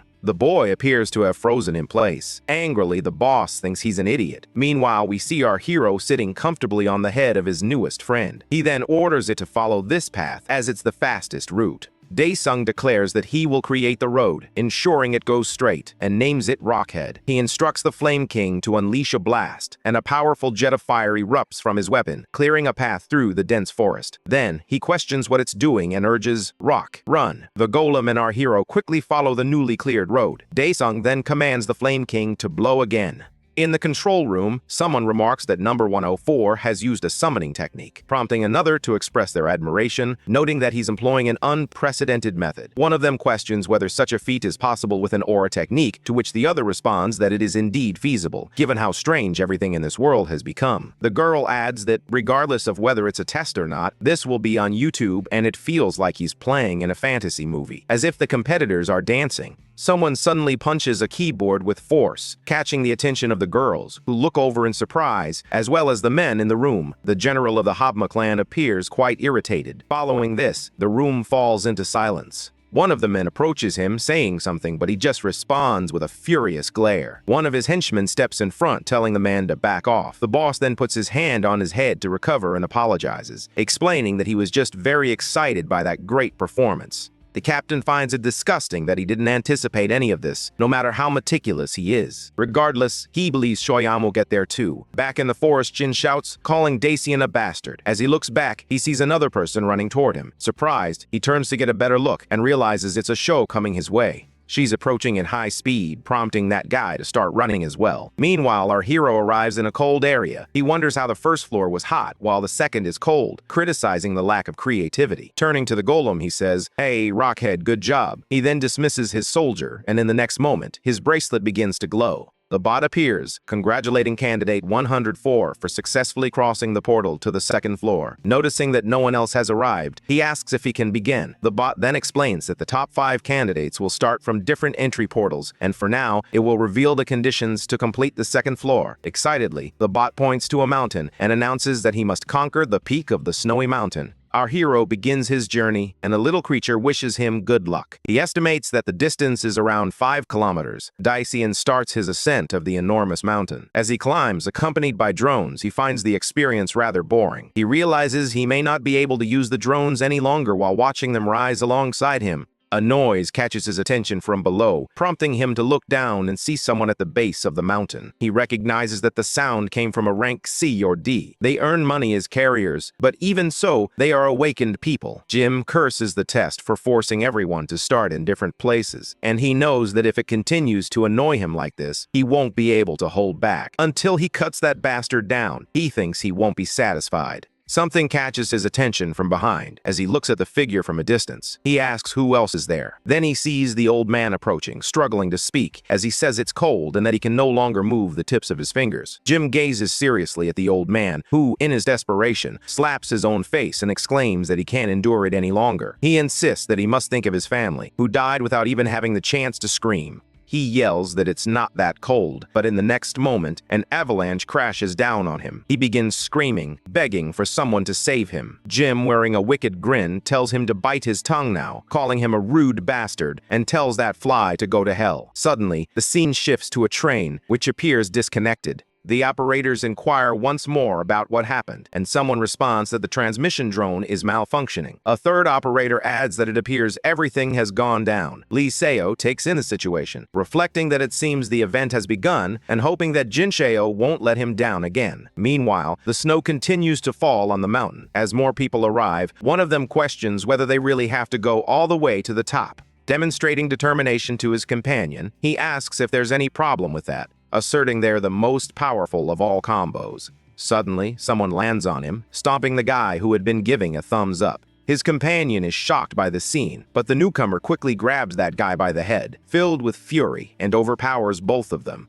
Excited and out of control, Jin exclaims that the Orc Champion's vial has a fantastic effect, declaring that anyone who crosses his path will die. Meanwhile, Sho continues to climb, contemplating the unstable connection with the hunter. She wonders if all electronics have suddenly malfunctioned. Just beside her, a drone appears to short-circuit. Daesung observes the situation and concludes that it's broken. He says, "Great, let's take it slow now," and then he lets go of the mountain, commanding the use of another ability, the armor of the destroyer dragon Valark. As he starts to fall, he stretches his arms forward, continuing to plummet farther and farther. Nearby, Sho notices something unusual and wonders about the massive wave of aura. In the next moment, our hero appears, soaring through the air with a pair of wings. Impressed, she speculates whether number 104 is flying using aura. Daesung zooms past her at high speed. Meanwhile, down below, Jim continues to push himself for the other candidates, looking pretty wrecked on the ground. Until something catches his attention, he sees our hero with wings spread wide in the air. He exclaims, "That bastard," and wonders if he has taken a harpy in pool. In the next instant, he releases his prey and starts running toward Daesung, shouting for number 104 to wait. Meanwhile, in the operations room, someone orders the test to be stopped immediately. The captain stares at the local manager and asks if the safety of the awakened doesn't come first. The manager responds, telling Captain Huang Jun to wait a little longer. They will investigate this as soon as possible. Li Xiak laughs at that, sarcastically remarking that anyone who wants to become a hunter now can't take this kind of risk anymore. He then turns to the branch manager and asks if that's not right. The manager coughs under the pressure of the moment. Angrily, Huang asks the young man if he was responsible for this situation. With a smile, the young man replies that it would be better if a weak hunter didn't become a hunter at all, especially if he made her that weak. The manager and the rest of the staff watch tensely. Exploding with anger, the captain exclaims, "That little snake." Meanwhile, the young man suggests that the old man should retire. Back in the test, our hero reaches the top of the mountain. Gazing at the gate, he asks if he can end it now before starting to walk toward the door. Meanwhile, Cho continues to climb the mountainside, and Jim keeps pace with his ascent as well. Suddenly, a hand emerges from under a pile of snow as someone begins to crawl out. Exhausted, the old man manages to free himself, but then collapses back into the snow. He struggles to catch his breath, believing he has finally won. He shouts that he won because he's not dead. Coming to his senses, he notes that it's really cold and decides to go back down. The bot informs him that it will begin explaining what's needed to complete the 3rd floor. Prepare to be attacked by monsters, kill monsters, and gather 1,000 points. As Cho scratches her head, the bot wishes her good luck. She realizes it's completely dark and understands that she needs to be careful until her vision adjusts. Suddenly, someone calls her name. Jim appears, overflowing with energy, and asks if she also saw the guy flying just now. She looks at him and asks if he means John Jinkyil. He replies that she was lucky he didn't get there before him. The girl, however, doesn't seem to care much about him. She tells him not to make too much noise and to go his own way, calling him an orc, which clearly irritates Jim. The girl recalls someone warning her to be careful with this imp. She reflects that 104 was quick on both the 1st and 2nd floors. Then, she pauses to lift her bracelet, which reports an error in the oral reactor. Suddenly, something hits her straight in the stomach, catching her off guard. Jim, wearing a maniacal grin, reveals that he tried to give that to 104 first, but it seems she's out of luck. He relishes the moment while she, frightened, struggles to say that John Jinkyil is a dog. Meanwhile, the terminal indicates that the 1st special ability has been activated. Although the fire cannon's firepower isn't high, it operates like a guided missile. He fires at several creatures attacking him and tells the Fire King to handle it quickly, which the king promptly does. He continues firing at the creatures, eliminating them one by one. As he surveys the pile of monsters on the ground, our hero remarks that the Fire King took too long with those bastards. He then questions whether the points are increasing, but turns away, leaving that thought behind. He declares that before anything else, they will get rid of everything in sight. In the operations room, the manager asks on the phone whether the network has recovered yet. Lee reflects that combining the hook component's pulse with the ampoule wasn't a bad idea. Feeling satisfied with everything, he mentally apologizes to Huang, considering that even if Shinshu is alive, she must be half blind or crippled. Meanwhile, back at the test site, someone's life force drips onto the ground. Feeling the pressure of the attack, Shu asks what he was doing during the test. He mocks her, claiming he thinks she's a bit soft and questions whether she used her aura shield. However, in the midst of his provocation, something shifts, and Shu is suddenly on top of him, launching her attack. She strikes him square in the face, sending him reeling backward. He tries to steady himself on the ground and furiously asks what the hell is going on. But when he looks forward again, he no longer sees the girl. He laughs and wonders if Captain Huang taught her how to play hide and seek, calling her a bitch. Meanwhile, Shu, hiding in a corner, tries to treat her wounds. She uses her power, convinced she needs to recover quickly, but suddenly Jim appears like a sadistic monster, declaring that he found her. In a swift move, she removes her coat and throws it in Jim's face, catching him off guard. Even more surprised, she delivers a solid kick to his sensitive area. He screams in pain, still covered by the coat. In quick succession, she knees him in the face, sending him stumbling back and knocking the coat off his head with the impact. He looks dazed as he tries to recover from the attack. Preparing to fight, she declares that her name is not bitch. It's Shinshu, champion of the Soul Clan, who lands a powerful blow to her enemy's stomach. This time, Jim truly feels the strength of the attack as he goes flying and spinning, thrown backward. He hits the ground, completely wrecked. Furious, she calls him filthy and rude like a monster and adds, "You're right, leader." She spits in mockery at the guy and turns to walk away. In the operations room, Huang reflects that he didn't raise her to be weak. Our hero exclaims that this is insane, noting that the thing broke. Half desperate, he wonders what he should do next and calls out to the organizers, asking if he can just leave and consult them. Finally, he continues on his way, cursing the situation. Shu wonders why she can't see any of the other candidates when, out of nowhere, something rushes past her. Suddenly, one of the candidates falls in front of her. Behind her, Jin reappears, seemingly fully regenerated. In a fit of fury, he calls out for Shinshu. Without a second thought, she runs off, eager to escape the situation. She wonders what he did to the guy and if he killed the other candidate. Suddenly, without warning, something appears in front of her, and Jim strikes her squarely with his arm. He looks at her with a crazed expression, crouches down, and starts punching the girl. She tries to defend herself as best as she can. Grabbing her by the hair, he curses at her, then adds that he's going to kill her painfully. Jim continues to hit her mercilessly, and the girl clearly feels the impact of each attack. Pulling her in close, he taunts her to beg for help, suggesting that maybe someone will hear and come running to save her. Ironically, he adds, "Oh wait, the communication equipment is broken. I'm sorry." While he finds no satisfaction in his actions, the girl retaliates by jabbing both fingers into his eyes. He falls backward, screaming in pain, and releases Shu. With his arm over his eyes, he curses her. While she thinks she needs to recover quickly, she knows she must escape. Something begins to change in the man's eyes as she tries to crawl away as fast as she can. Then, he calls her name. Grabbing her by the neck once more, he declares that playtime is over. With red eyes full of rage, he tells her to die now. Suddenly, someone catches his attention. Our hero arrives just in time, asking what he's doing. Excited by the situation, Jim exclaims that it's number 104. He then drops the battered girl onto the ground and starts laughing like a madman.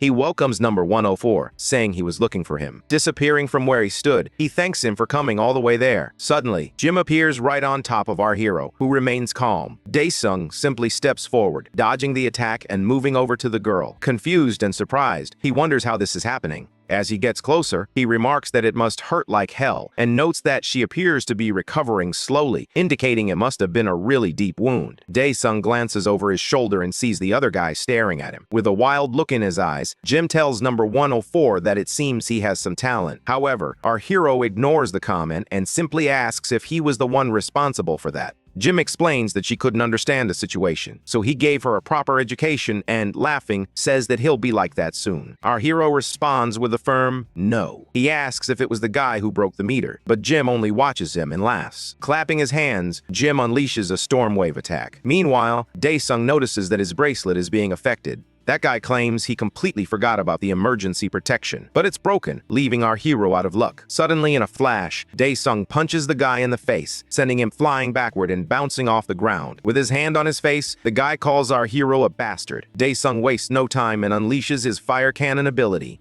Jim gets nervous and tries to defend himself as a flurry of projectiles flies in his direction. He insists that his talent is not lesser than Dae-sung's. However, in the next moment, he is taken by surprise when our hero appears right in front of him, accompanied by his commanded soldiers. Dae-sung expresses that this bastard is provoking his terrible temper. In the operations room, someone informs the manager that the network on the second floor has been restored. He then inquires about the status of the third floor, but the woman replies that it is still undergoing server replacement, which will take another 30 minutes. The manager orders a security team to be deployed to the second floor and instructs them to wait at the third floor gate, to which the girl confirms.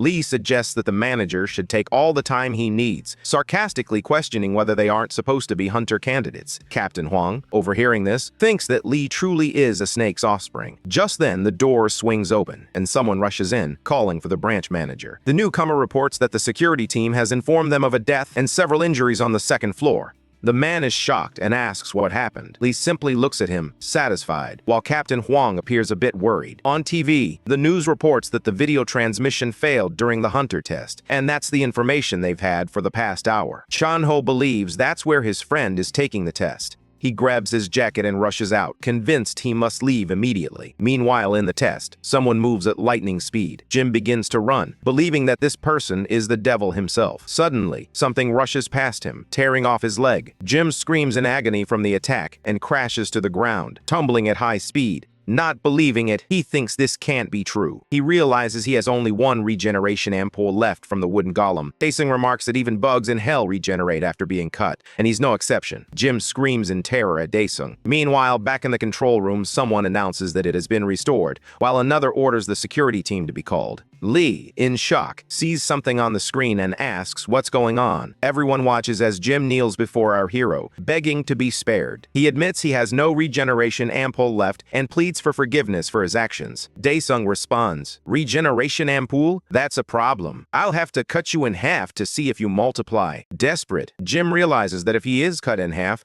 the regeneration ampoule won't save him. In any case, our hero notices that the camera seems to be working again. Realizing this, he decides that if the guy answers his 3 questions honestly, he will let him go. Surprised, Jim responds with a hesitant, "Yes, really." Then, Dae-sung swiftly moves his weapon, positioning it over the guy's head. He adds that if he lies, he'll cut him in half, leaving that guy terrified of Dasm. Then he asks, "Did you do all this at the test site?" The general of the Habma clan grows worried at this question, and Captain Huang feels apprehensive as well. On the screen, Jim appears tense, unsure of what to say. Dae-sung asks if he's the one who tampered with the test. Jim stammers, struggling to find the right words. Our hero suggests looking at the baby, thinking, and wonders if he should ask the question after slicing him in two, adding that it might be fun. The guy screams, pleading to confess, insisting that he did it all and repeating that he was the one responsible for everything. Dae-sung ponders the response as the boy remains tense on the ground. In a firm tone, he asks who made him do it, clarifying that this is the second question. Jim believes he will survive this ordeal, and then reveals that the leader of the Habma clan ordered him to weaken the other clans, explaining that he simply did what he was told.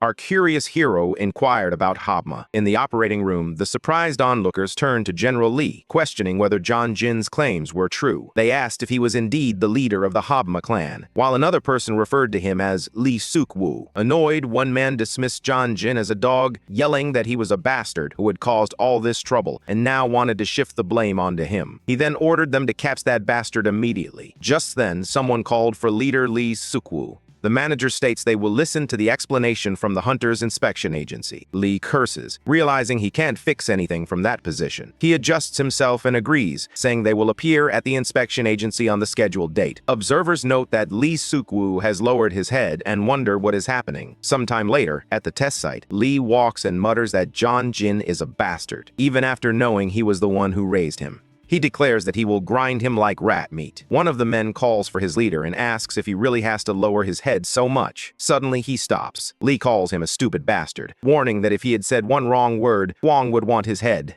Nearby, someone clenches their fist in anger while Huang watches everything with fury. The manager thanks him for his patience with the association, but Huang replies that he didn't tolerate it because of them. He then turns and starts to leave, thinking they are all trash. The manager speaks on the phone, stating that the entire security team has been deployed and the test is over. He orders the activation of emergency protections and the relocation of the injured. Meanwhile, inside the test, our hero says, "Third." Jim waits tensely for the question, asking if there is any point remaining. The boy then asks what he means by that. He believes that if he lies, he will be cut in half, and even if he has 1 point remaining, he will still face the same fate, regardless of how he answers. Suddenly, the bot congratulates him, announcing that Han Da-sung has placed first and that the test is over, thanking everyone for their participation. Da-sung remarks that it ended rather suddenly, but he congratulates himself because, after all, he is an incredible S-class hunter. In the next moment, our hero attacks the boy, and as promised, he splits him in half. Da-sung mentions that he had 1 point remaining and questions why he didn't answer the question correctly. Suddenly, something catches his attention. He turns to see her surrounded by green energy. Meanwhile, at the snowy mountain peak, the security squad approaches the portal, instructing that the injured should be evacuated first. Inside the third floor, they report finding an injury. They call for a stretcher. On the Hunters Association board, people are discussing the disbandment of the Habma clan, praising 104 for their efforts, among other topics. Someone slams their notebook shut, while an old man closes his eyes in contemplation. A woman approaches the president and informs him that all 10 clans are present. He thinks about the person who came to the association today just to see his face, and feeling disheartened, he says, "My God." She mentions that even with the power of the first floor, Han Da-sung would already be S-class. The old man then asks if he is the first monster since Li Chung. Pointing to a document, he says, "Secretary, Han Da-sung, male, this one." He adds that, no matter what, he must make him a member of their association. The woman replies, "Yes, sir." Outside the building, several cars are parked, while inside, it's quite busy. One of the men asks how the test went, and another replies that the video retransmission was completed. The Habma clan is finished, and questions whether Jim did everything alone. The bot announces that the acceptance criteria have changed due to a series of setbacks. Admission will now be determined based on the order in which individuals pass the first 4 assessments. Someone questions whether this is too low a criterion for admission, while another person asks about the scale of the incident. On the screen, it is displayed that Han Da-sung is ranked A. Chan-ho then calls Da-sung to ask where he is.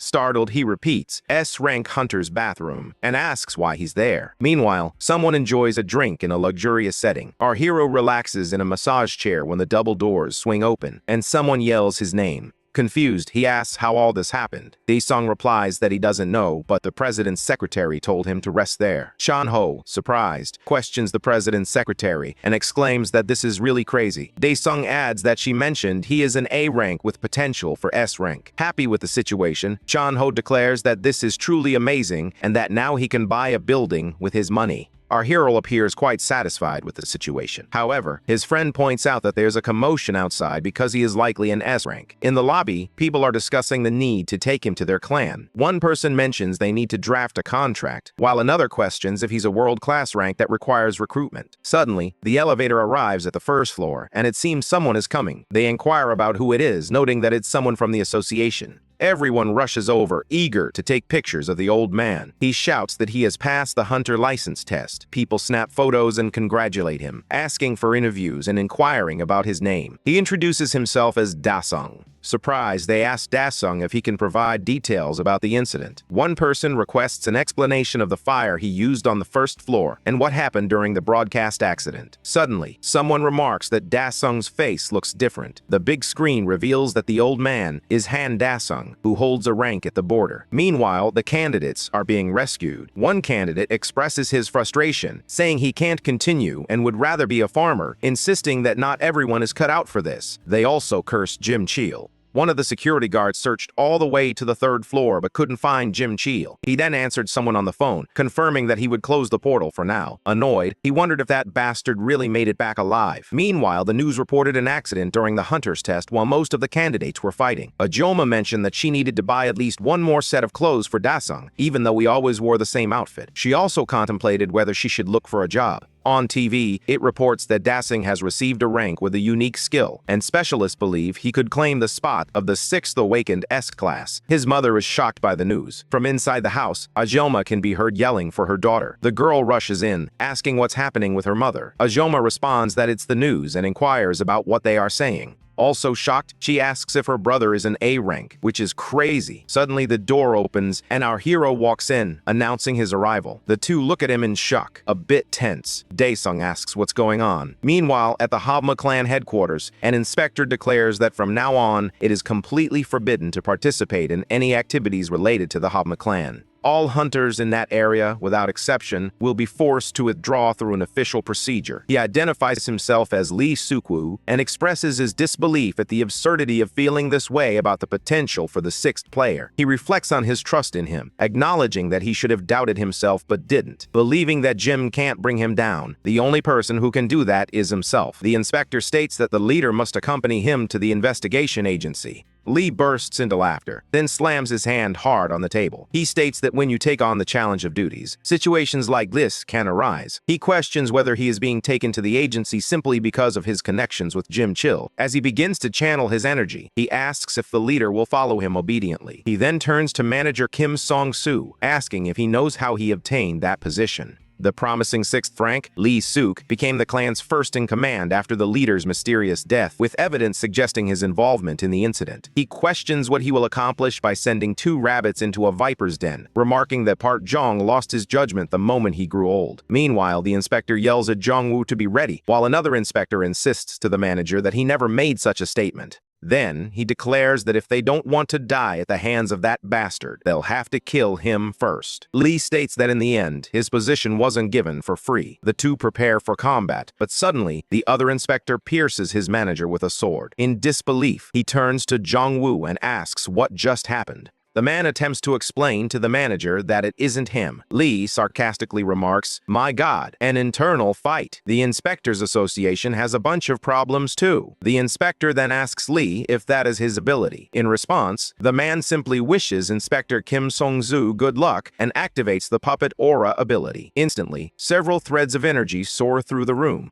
One of the men screams in fear as he watches his boss fall lifeless. Trembling, he apologizes to his manager, stammering that he didn't do it. Sometime later, the double doors open, and the clan leader strides down the hallway with his henchmen lined up behind him. Then, Lee asks if he should inform the association president about what will happen if he dares to touch him. Shows receiving medical care, Won watches her lying in bed. The doctor explains that she can no longer work as a hunter since her aura was shattered. As he stands there, deep in thought, his eyes fill with fury. Irritated, he realizes that now is the time for judgment against Lee Suk-woo. At home, the mother tells Dae-sung that she can't watch him engage in something so dangerous. Ji-soo agrees with her mother, stating that while she knows from the news that he has become a great person, dangerous things are still dangerous. Dae-sung recalls Chan-ho saying that if he wants to become a hunter, 99% of families will oppose it, and the other 1% will kick him out of the house. With a smile, he thinks to himself that it's just as Chan-ho said.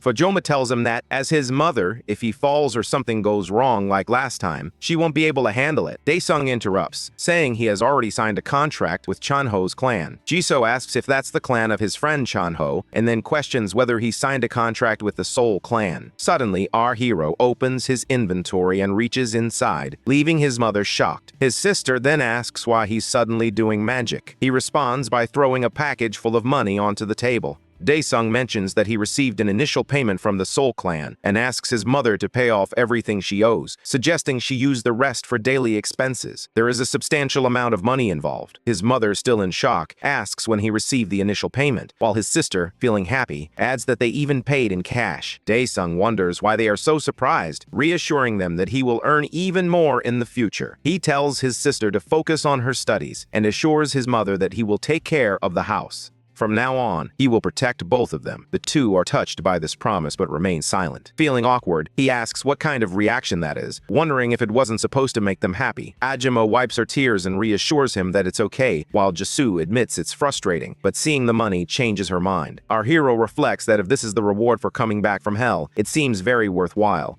In another location, a dreadful creature emerges, roaring as it prepares to attack. A man with glasses screams in terror. Suddenly, another man appears, kneeing the monster and commanding it to get lost. With a powerful strike, the creature goes flying far away. The man then turns to the rookie and asks if he's tired. Desperate, he tries to speak agent. Then the man turns and leaves him on the ground. He instructs the other man to keep this a secret for today. Looking back at the rookie, he encourages him not to give up. Sometime later, the man is found dead. His partner cries over the situation as the association manager and the president stand nearby. He admits it was his mistake, never imagining that Lee Soo-yuk could be so emotional and distraught. The inspector warns Lee Soo-yuk not to touch that bastard. Crying and furious, Lee Soo-yuk declares that he will cut that bastard's head off. The president then calls the branch manager, who responds, "Yes, sir." He mentions the Hunters Association's son and instructs to take all of them. Surprised, he asks if that includes the people in the portal fracture. Park Young then orders to dismantle the Habma clan and capture Lee Sikap for insubordination. Later, at Dae-sung's house, someone complains about the noise, saying they're dying from it, while the phone displays 101 unread messages.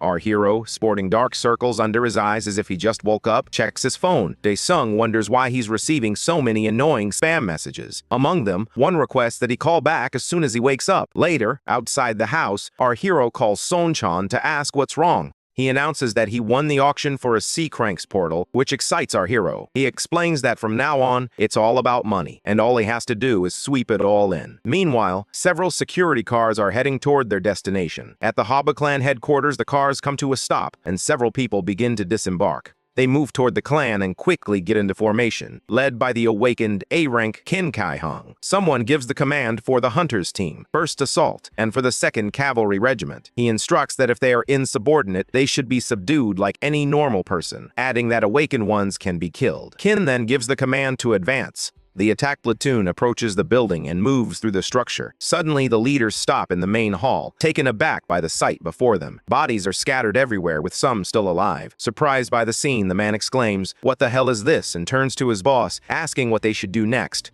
People in the area are calling for help, shouting for someone. The leader orders the cavalry regiment to retreat, instructing the rest to follow him. Several bodies are scattered throughout the scene. In the middle of the hall, a person sits in a chair. Captain Hong appears clearly exhausted from the recent battle. The path ahead is littered with bodies as they make their way through the Habma headquarters, eventually arriving at a large hall. He shouts, demanding to know where that bastard Lee Soo-yuk is. In the next moment, he spots the man lying broken on the floor. The Habma clan leader appears unsettled as a crowd begins to gather at the hall. The attack squad leader approaches, asking what is happening. He gets closer and questions what's wrong with this guy, this son of a bitch. Crouching nearby, the operation leader orders Jung-woo to intervene, stating that Lee Soo-wood is dead. Despite this, the man continues to tremble with rage. He turns to the captain and states that this was too much for personal revenge. Huang explains that he only dealt with the exterior, but he wasn't the one who killed Lee Suk-wood. The captain is surprised by this revelation. Meanwhile, in a nearby pits area, the news reports that Lee Suk-wood of the Habma clan has been found dead.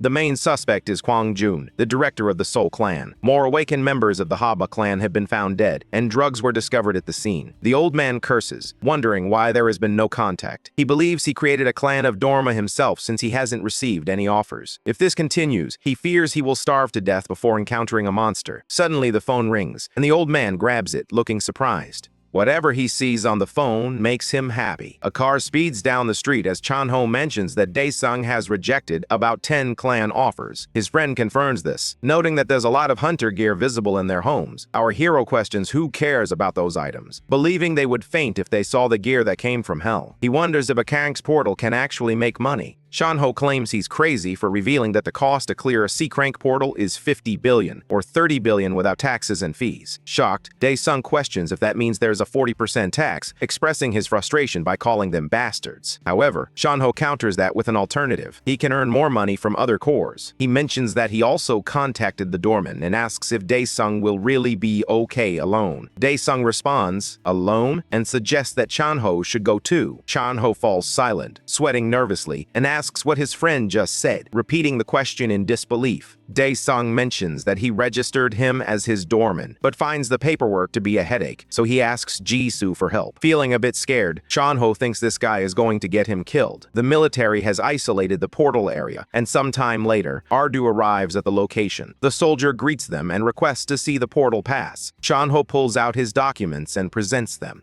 The soldier appears alarmed by what he sees. The announcement states that there will be only one hunter, Han Dae-sung, and one operator, Chan-ho. Surprised, the man asks for a moment, pointing out that this is a group portal and questioning whether they are truly okay with those numbers, as the minimum is usually around 100 C-cranks hunters. He insists that this is exactly what he meant, asking if they really believe an A-rank hunter like him couldn't enter, adding that he isn't even married yet. However, the soldier firmly replies that it's the rule. The soldier orders the barricade to be opened, insisting that these guys are crazy and won't get involved. Chan-ho turns to his friend, asking him to reconsider, pointing out that despite his S-rank potential, this is a C-crank team portal. He explains that the top 10 of the clan don't care about the rest, as it might weaken the others. Grabbing his friend, Dae-sung urges him to trust him. In a state of panic, Chan-ho pleads for him to wait a moment and let him go. He says they should go home, that if there is a chance, he'll jump first and not to curse him for not being loyal. However, our hero just drags him along. On the ground, Lee looks exhausted and terrified. Suddenly, an energy surrounds him, and he begs to be saved. He screams as he starts to float, still pleading for help, when something resembling a dark eye appears before him. Suddenly, an arm emerges from within, reaching toward the Habla leader. That hand rips out his heart, and Lee clearly feels the impact of that fatal attack. As the arm retreats into what appears to be a portal, the leader of the Habla clan collapses to the floor.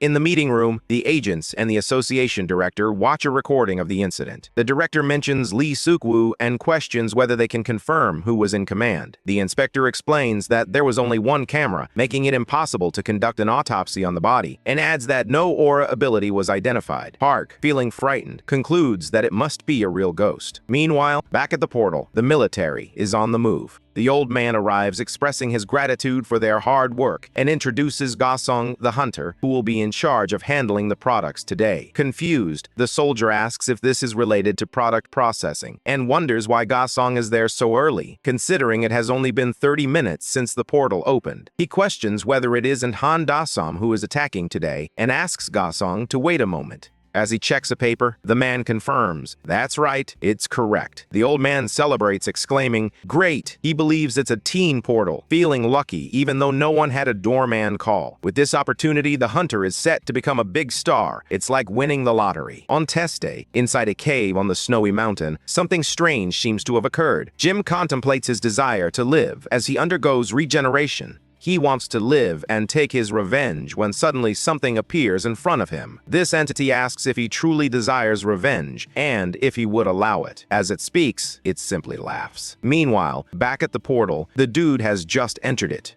Dasam surveys the area while his friend appears a bit frightened. Shanho thinks it's overwhelming. It's his first time inside a portal, and he's never seen anything like this before. Our hero mentions that they said it's a teen portal, but the crowd is quite large, prompting his friend to ask where everyone is. Suddenly, up ahead, they spot what looks like an army. Shanho exclaims in surprise, asking what those creatures are, noting their enormous size. Dazam explains that they are in the abandoned lands, and those are Class 3 lizards, an endangered species. The creatures charge at them, shouting for food. Dazam pulls a massive sword from his inventory, declaring that with so many lizards gathered together, it will be perfect for dealing with them. He instructs Shanho to watch closely as he sprints toward the monsters at high speed. His friend is impressed by it. Dasam leaps over the army of creatures and lands among them like a mirror. The terminal indicates that the third ability of Hellfire has been activated. Our hero then unleashes an ability called Volcano, slamming his weapon into the ground with tremendous force, resulting in a massive explosion all around.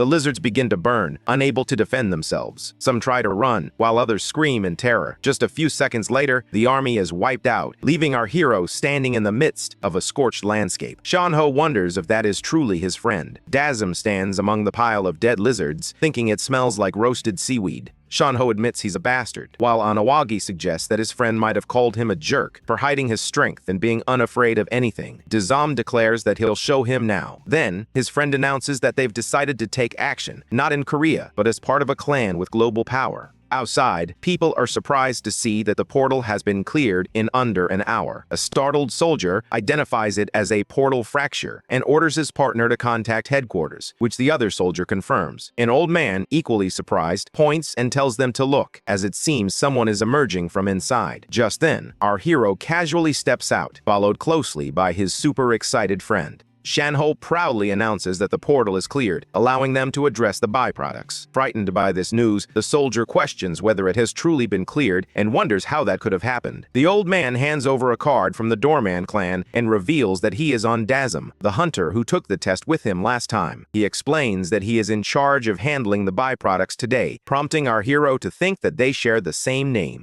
Shanho asks what this is, noting that he was told it was a Doorman clan, yet he finds the old man there alone. The old man explains that he created a Doorman clan, so this will be quick. Shanho becomes curious about the old man's name, Dasam. The old man clarifies that he plans to change his name in the future, so it won't be a problem. He intends to reinvent himself, and in the future, he asks Shanho to call him Lidasong and to visit them again. He then tells his friend to accompany him. Later, at a tall building, a man showcases an apartment, highlighting that the floor offers a great view and that the interior, materials, and everything else are perfect. Jisoo, excited as she admires the beautiful, luxurious apartment, calls her mom to share the news that there's a bathroom in every room. Ajama then asks the man how much the apartment costs. He responds that the property value is 17 billion and the current transaction price is 18 billion. Shocked, she questions the 18 billion, and the realtor confirms that's correct, apparently due to a nearby hunter association. He emphasizes that her son is the most important thing in the world right now. He mentions that he recently heard her son is a successful hunter. Jisoo responds that her brother is nearly an S-Class A rank and will soon achieve S-Class. Ajima comments that she is bragging about her brother, and the man adds that he thought her brother looked familiar.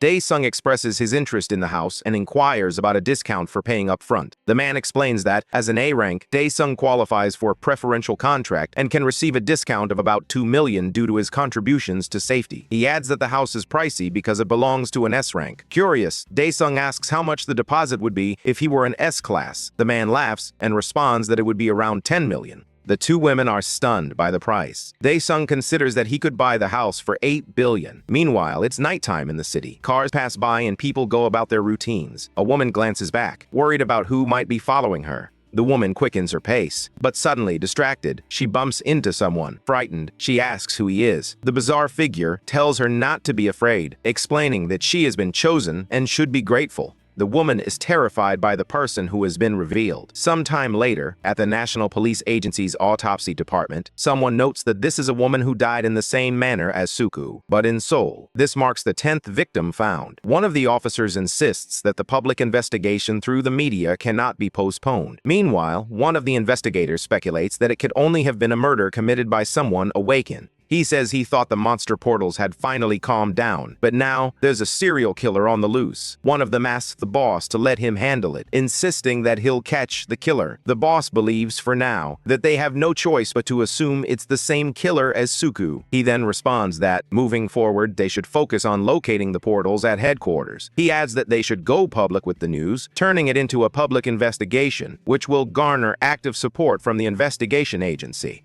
In a laboratory, someone is waking from a deep sleep. Now fully awake, the person is revealed to be Jin Shil, the rookie who worked with Lee. Judging by the scars on his body, it's clear he has undergone some surgery. He looks around, trying to understand where he is. Nearby, someone is working attentively at a panel in another part of the lab. The excited scientist notices that the man has awakened. As he walks toward him, he comments that the guy is screaming and flailing like a newborn. Filled with fear, he asks the man where they are. Instead of answering directly, the young man responds with another question, asking if this doesn't look like the lab in the home building. Jin realizes that he is in the awakening infusion room with the ampoule. The scientist explains that the ampoule provided by Lee Suku appears to have been very effective on the man, and mentions that he made a special request to the high priest to save him. He then introduces himself as Roman, the eldest of the Onsi. As Shiel recalls the eyes that watched him earlier, he asks how the man is still alive. Roman replies that he was reborn as one of the Onsi. Not understanding, the young man questions this information. Smiling, the scientist tells the fighter that he will give him more power and asks if he will rule the world with it. Meanwhile, in the Soul Clan building, a woman sits with a resignation letter in front of her. Someone informs another person that she had to become an S-rank hunter. On the phone, Chan-ho explains that the priority, above all else, is clearing the portal. He interrupts himself, mentioning that the person on the line wants a promotion to S-rank before buying a new house and asks if he can bid on all the portals. Worried, he wonders when the other guy showed interest in buying a house, then responds that he understands. He adds that there are several things to take care of and, in the meantime, asks Han to get some equipment or other items he needs from the market. The young man suddenly remembers something.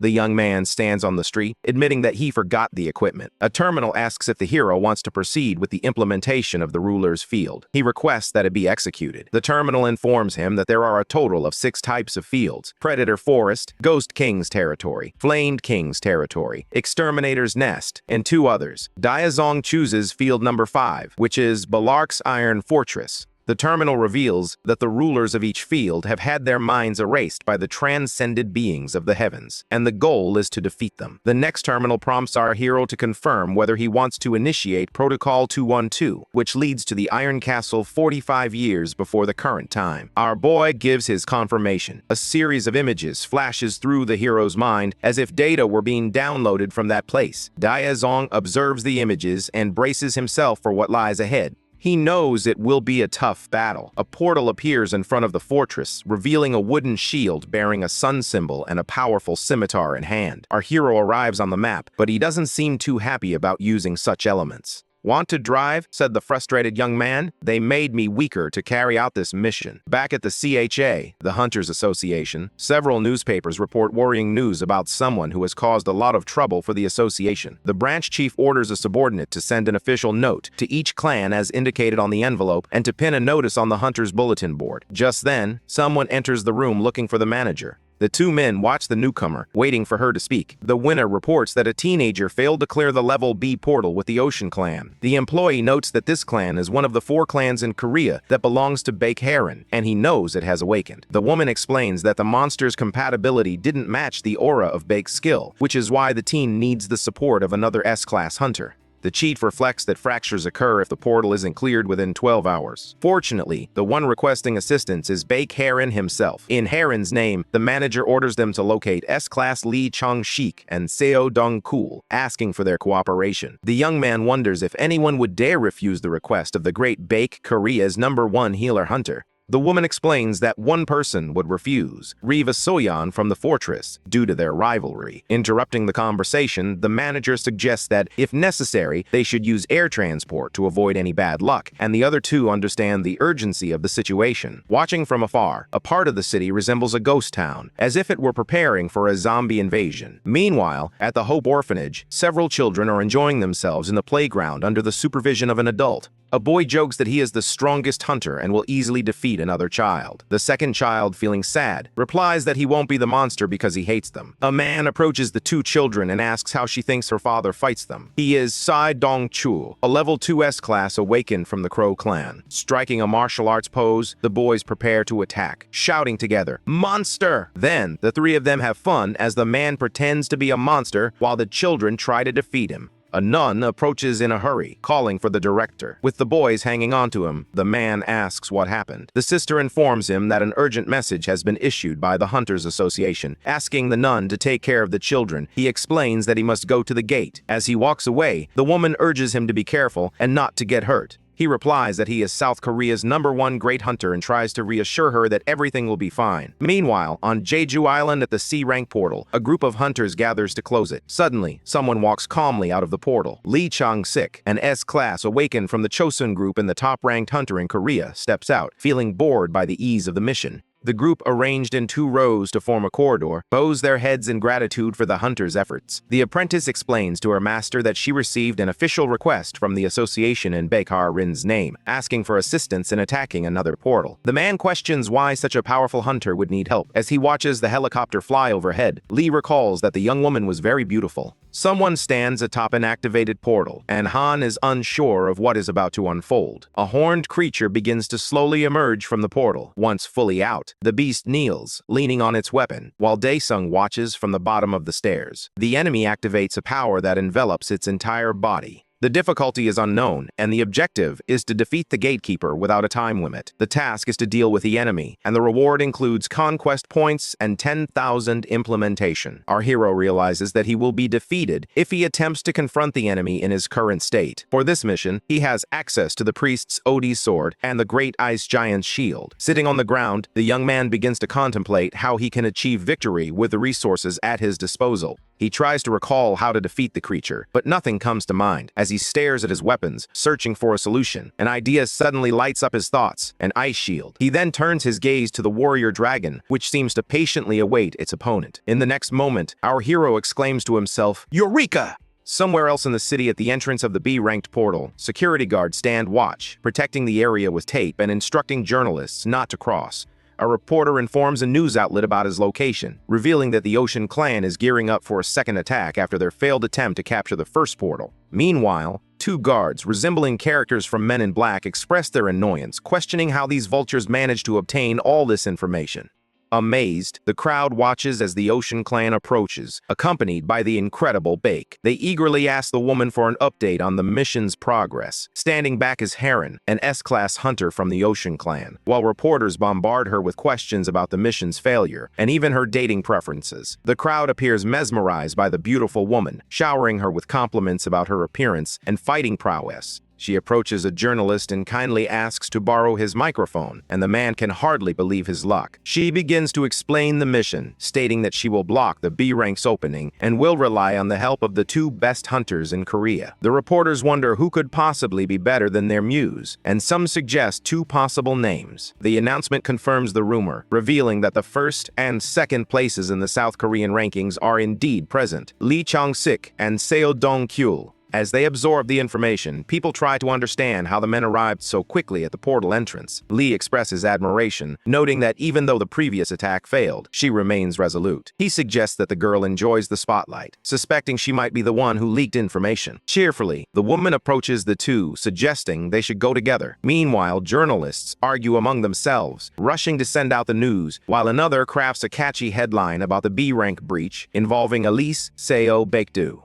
Out of nowhere, a fireball flies toward Han, who is throwing fireballs at the warrior dragon. However, the enemy appears unfazed by the attacks. Suddenly, it opens its eyes and lets out a deafening, powerful roar. Our hero realizes it's showtime as the beast has just awakened. The young man grabs his weapons and prepares for what lies ahead. He knows that one mistake could lead to his instant defeat, so he must focus. The enemy taunts him, saying, "How dare a rat like this challenge me?" However, before he can respond, the warrior loses his balance due to something on the ground, and the beast senses that it's going to be a good fall. because of a puddle of water, the warrior dragon falls backward to the ground like a tree. Han realizes this is the perfect opportunity to attack. He activates his aura and charges forward, running until he reaches the enemy's side at chest level. He prepares his strike, holding his scimitar upright and ready for a top-down attack. Just as the beast turns its head to the side, our hero notices a mark that seals something. With his sword, he strikes the seal, and with that blow, he defeats the warrior. As a result of this victory, the enemy disintegrates before his eyes, turning to ashes that scatter across the ground. Our boy feels a sense of happiness, vaguely recalling the creature's weakness at its neck. As he drops his sword and shield, he tells himself that he won't need them anymore. The terminal announces that, having defeated the enemy, Han may enter the castle. It also indicates that he has returned to the same location as before. The young man realizes he needs a weapon before moving forward. On one of the castle's walls, several spears are stuck near a torch. A corridor lined with torches reveals a trap of dangerous spikes hidden beneath the ground. A terminal updates the description and objective. Go to Balaric's chamber. There is still no time limit, and it notes that the reward includes conquest points and 5 additional points. Daesun touches the wall, sensing something hidden within. He continues to explore the surface, demonstrating that patience yields rewards. Eventually, our hero discovers a brick in the wall that can be pushed, and he does just that. Soon after, a set of bricks disappears, revealing a hidden door. The young man stands before it, and as it opens, he prepares to enter. A terminal announces that this is Balaric's treasure chest, and the Han may use it for 5 minutes. The young man steps into a large room filled with items like armor and weapons, and a countdown timer begins. Although it may not seem like it, a minute and a half has already passed, and the young man moves toward what he came for. He observes a shelf with 3 different weapons hanging there. The terminal indicates that the Black Dragon Slayer's sword inflicts fatal damage to dragons in hell, and its unique skill and performance are specifically designed for that purpose. Talking to himself, the hero reflects that while this weapon isn't as powerful as the Hellfire's sword, he knows that if he enters Balaric's chamber without it, he will surely be defeated. With the beautiful weapon in hand, he has 3 minutes left to enjoy the room's treasures. An armor that resembles a paladin's rests peacefully, as if waiting for something. There are also many chests of various sizes filled with gold, coins, jewels, and countless other valuables. When the timer shows 2 minutes remaining, the young man pauses to consider. This could be incredibly expensive. A terminal then explains that Balaric's chamber is now open, the implementation is 66% complete, and the 5 conquest points have been delivered. Han stands in front of a massive iron door, feeling cocky as he mutters to himself that it's just the final wasp. A bizarre creature rages in fury, prompting Dong Chil to comment that its noise is going to ruin his ears, and that they need to take care of that mouth quickly to silence it. He faces the huge creature, using his power in conjunction with his weapon. Suddenly, the hunter launches himself from the ground. As he leaps, he prepares to counterattack, striking with all his strength using his weapon.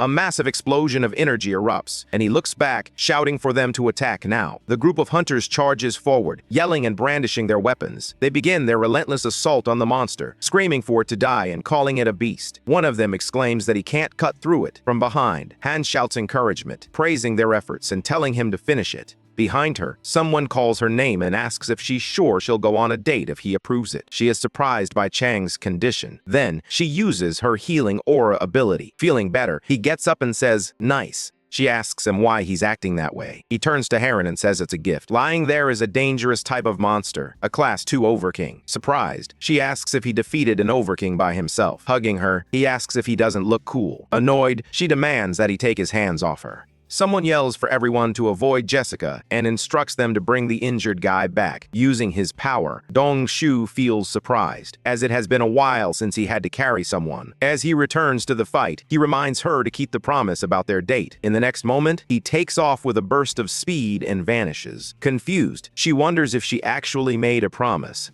Back with her hero, Dae Zung gazes at a massive palace, believing he has finally reached the final boss. He instructs to open the enhancement potions and begins selecting from them. Dozens of colorful potions materialize before him, while the terminal displays that the absolute ruler has 128,000 conquest points and prompts him to confirm if he wants to consume the potion. He commands that all enhancement potions be applied, and they begin to respond to his command, granting him bonuses in strength, agility, power, defense, critical hit, and resilience. Satisfied with the results, he thinks the potions are great and says, "Let's go." The enormous double doors swing open, revealing a grand hall. Inside, he sees a creature clad in exceptional armor and wielding a formidable weapon. Smiling, he remarks that it has been a long time since they last saw each other. The creature simply stares at him in silence. Suddenly, a loud crash erupts from the side, and a massive, furious red dragon appears at the boss's feet. They approach our hero, who is ready to begin the epic battle. The terminal indicates that he must overcome the fear of the red dragon's annihilation. To prepare, our hero activates his blood naturalization skill. Suddenly, a guy appears, greeting everyone with loyalty. Hello, subscribers of the weekly Hunter channel. He introduces himself as the streamer Dragon7 and assures them it's all about chill vibes. He then tells his brothers that they're kicking off Hunter Week with the hot rankings. He says that Immovable is in first place, the youngest son of the Shabal, who hunts as a hobby, and the leader of the Chosun clan, serving as the clan president. He also mentions the director of the Hope Orphanage, a person who has declared himself the father of the orphans. Next, he notes that lilies have bloomed in the hunting grounds. This is back to Heron, who reports that there was a B-Ranks portal fracture crisis this week, but with the least Shabak combination, it was resolved in 6 hours. Then, he has something else to say.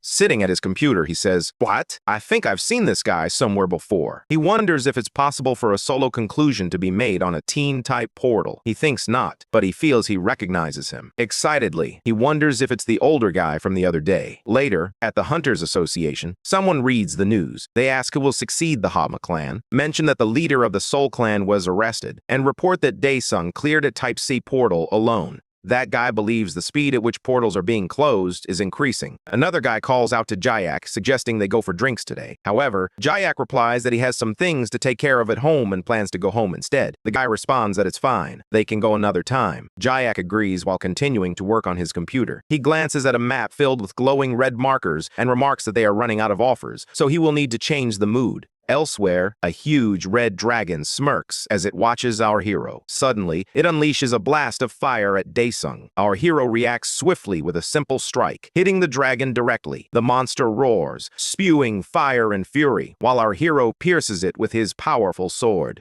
Daesung reflects that this situation reminds him of the old days, noting it's been a long time since he's been this dirty with an enemy's life energy. Finally, the massive monster rises, ready to enter the fight. Our guy effortlessly dodges its powerful attack, barely needing to move to achieve this feat. With a serious tone, he remarks that the attack was hardly anything, while the enormous creature growls menacingly at him.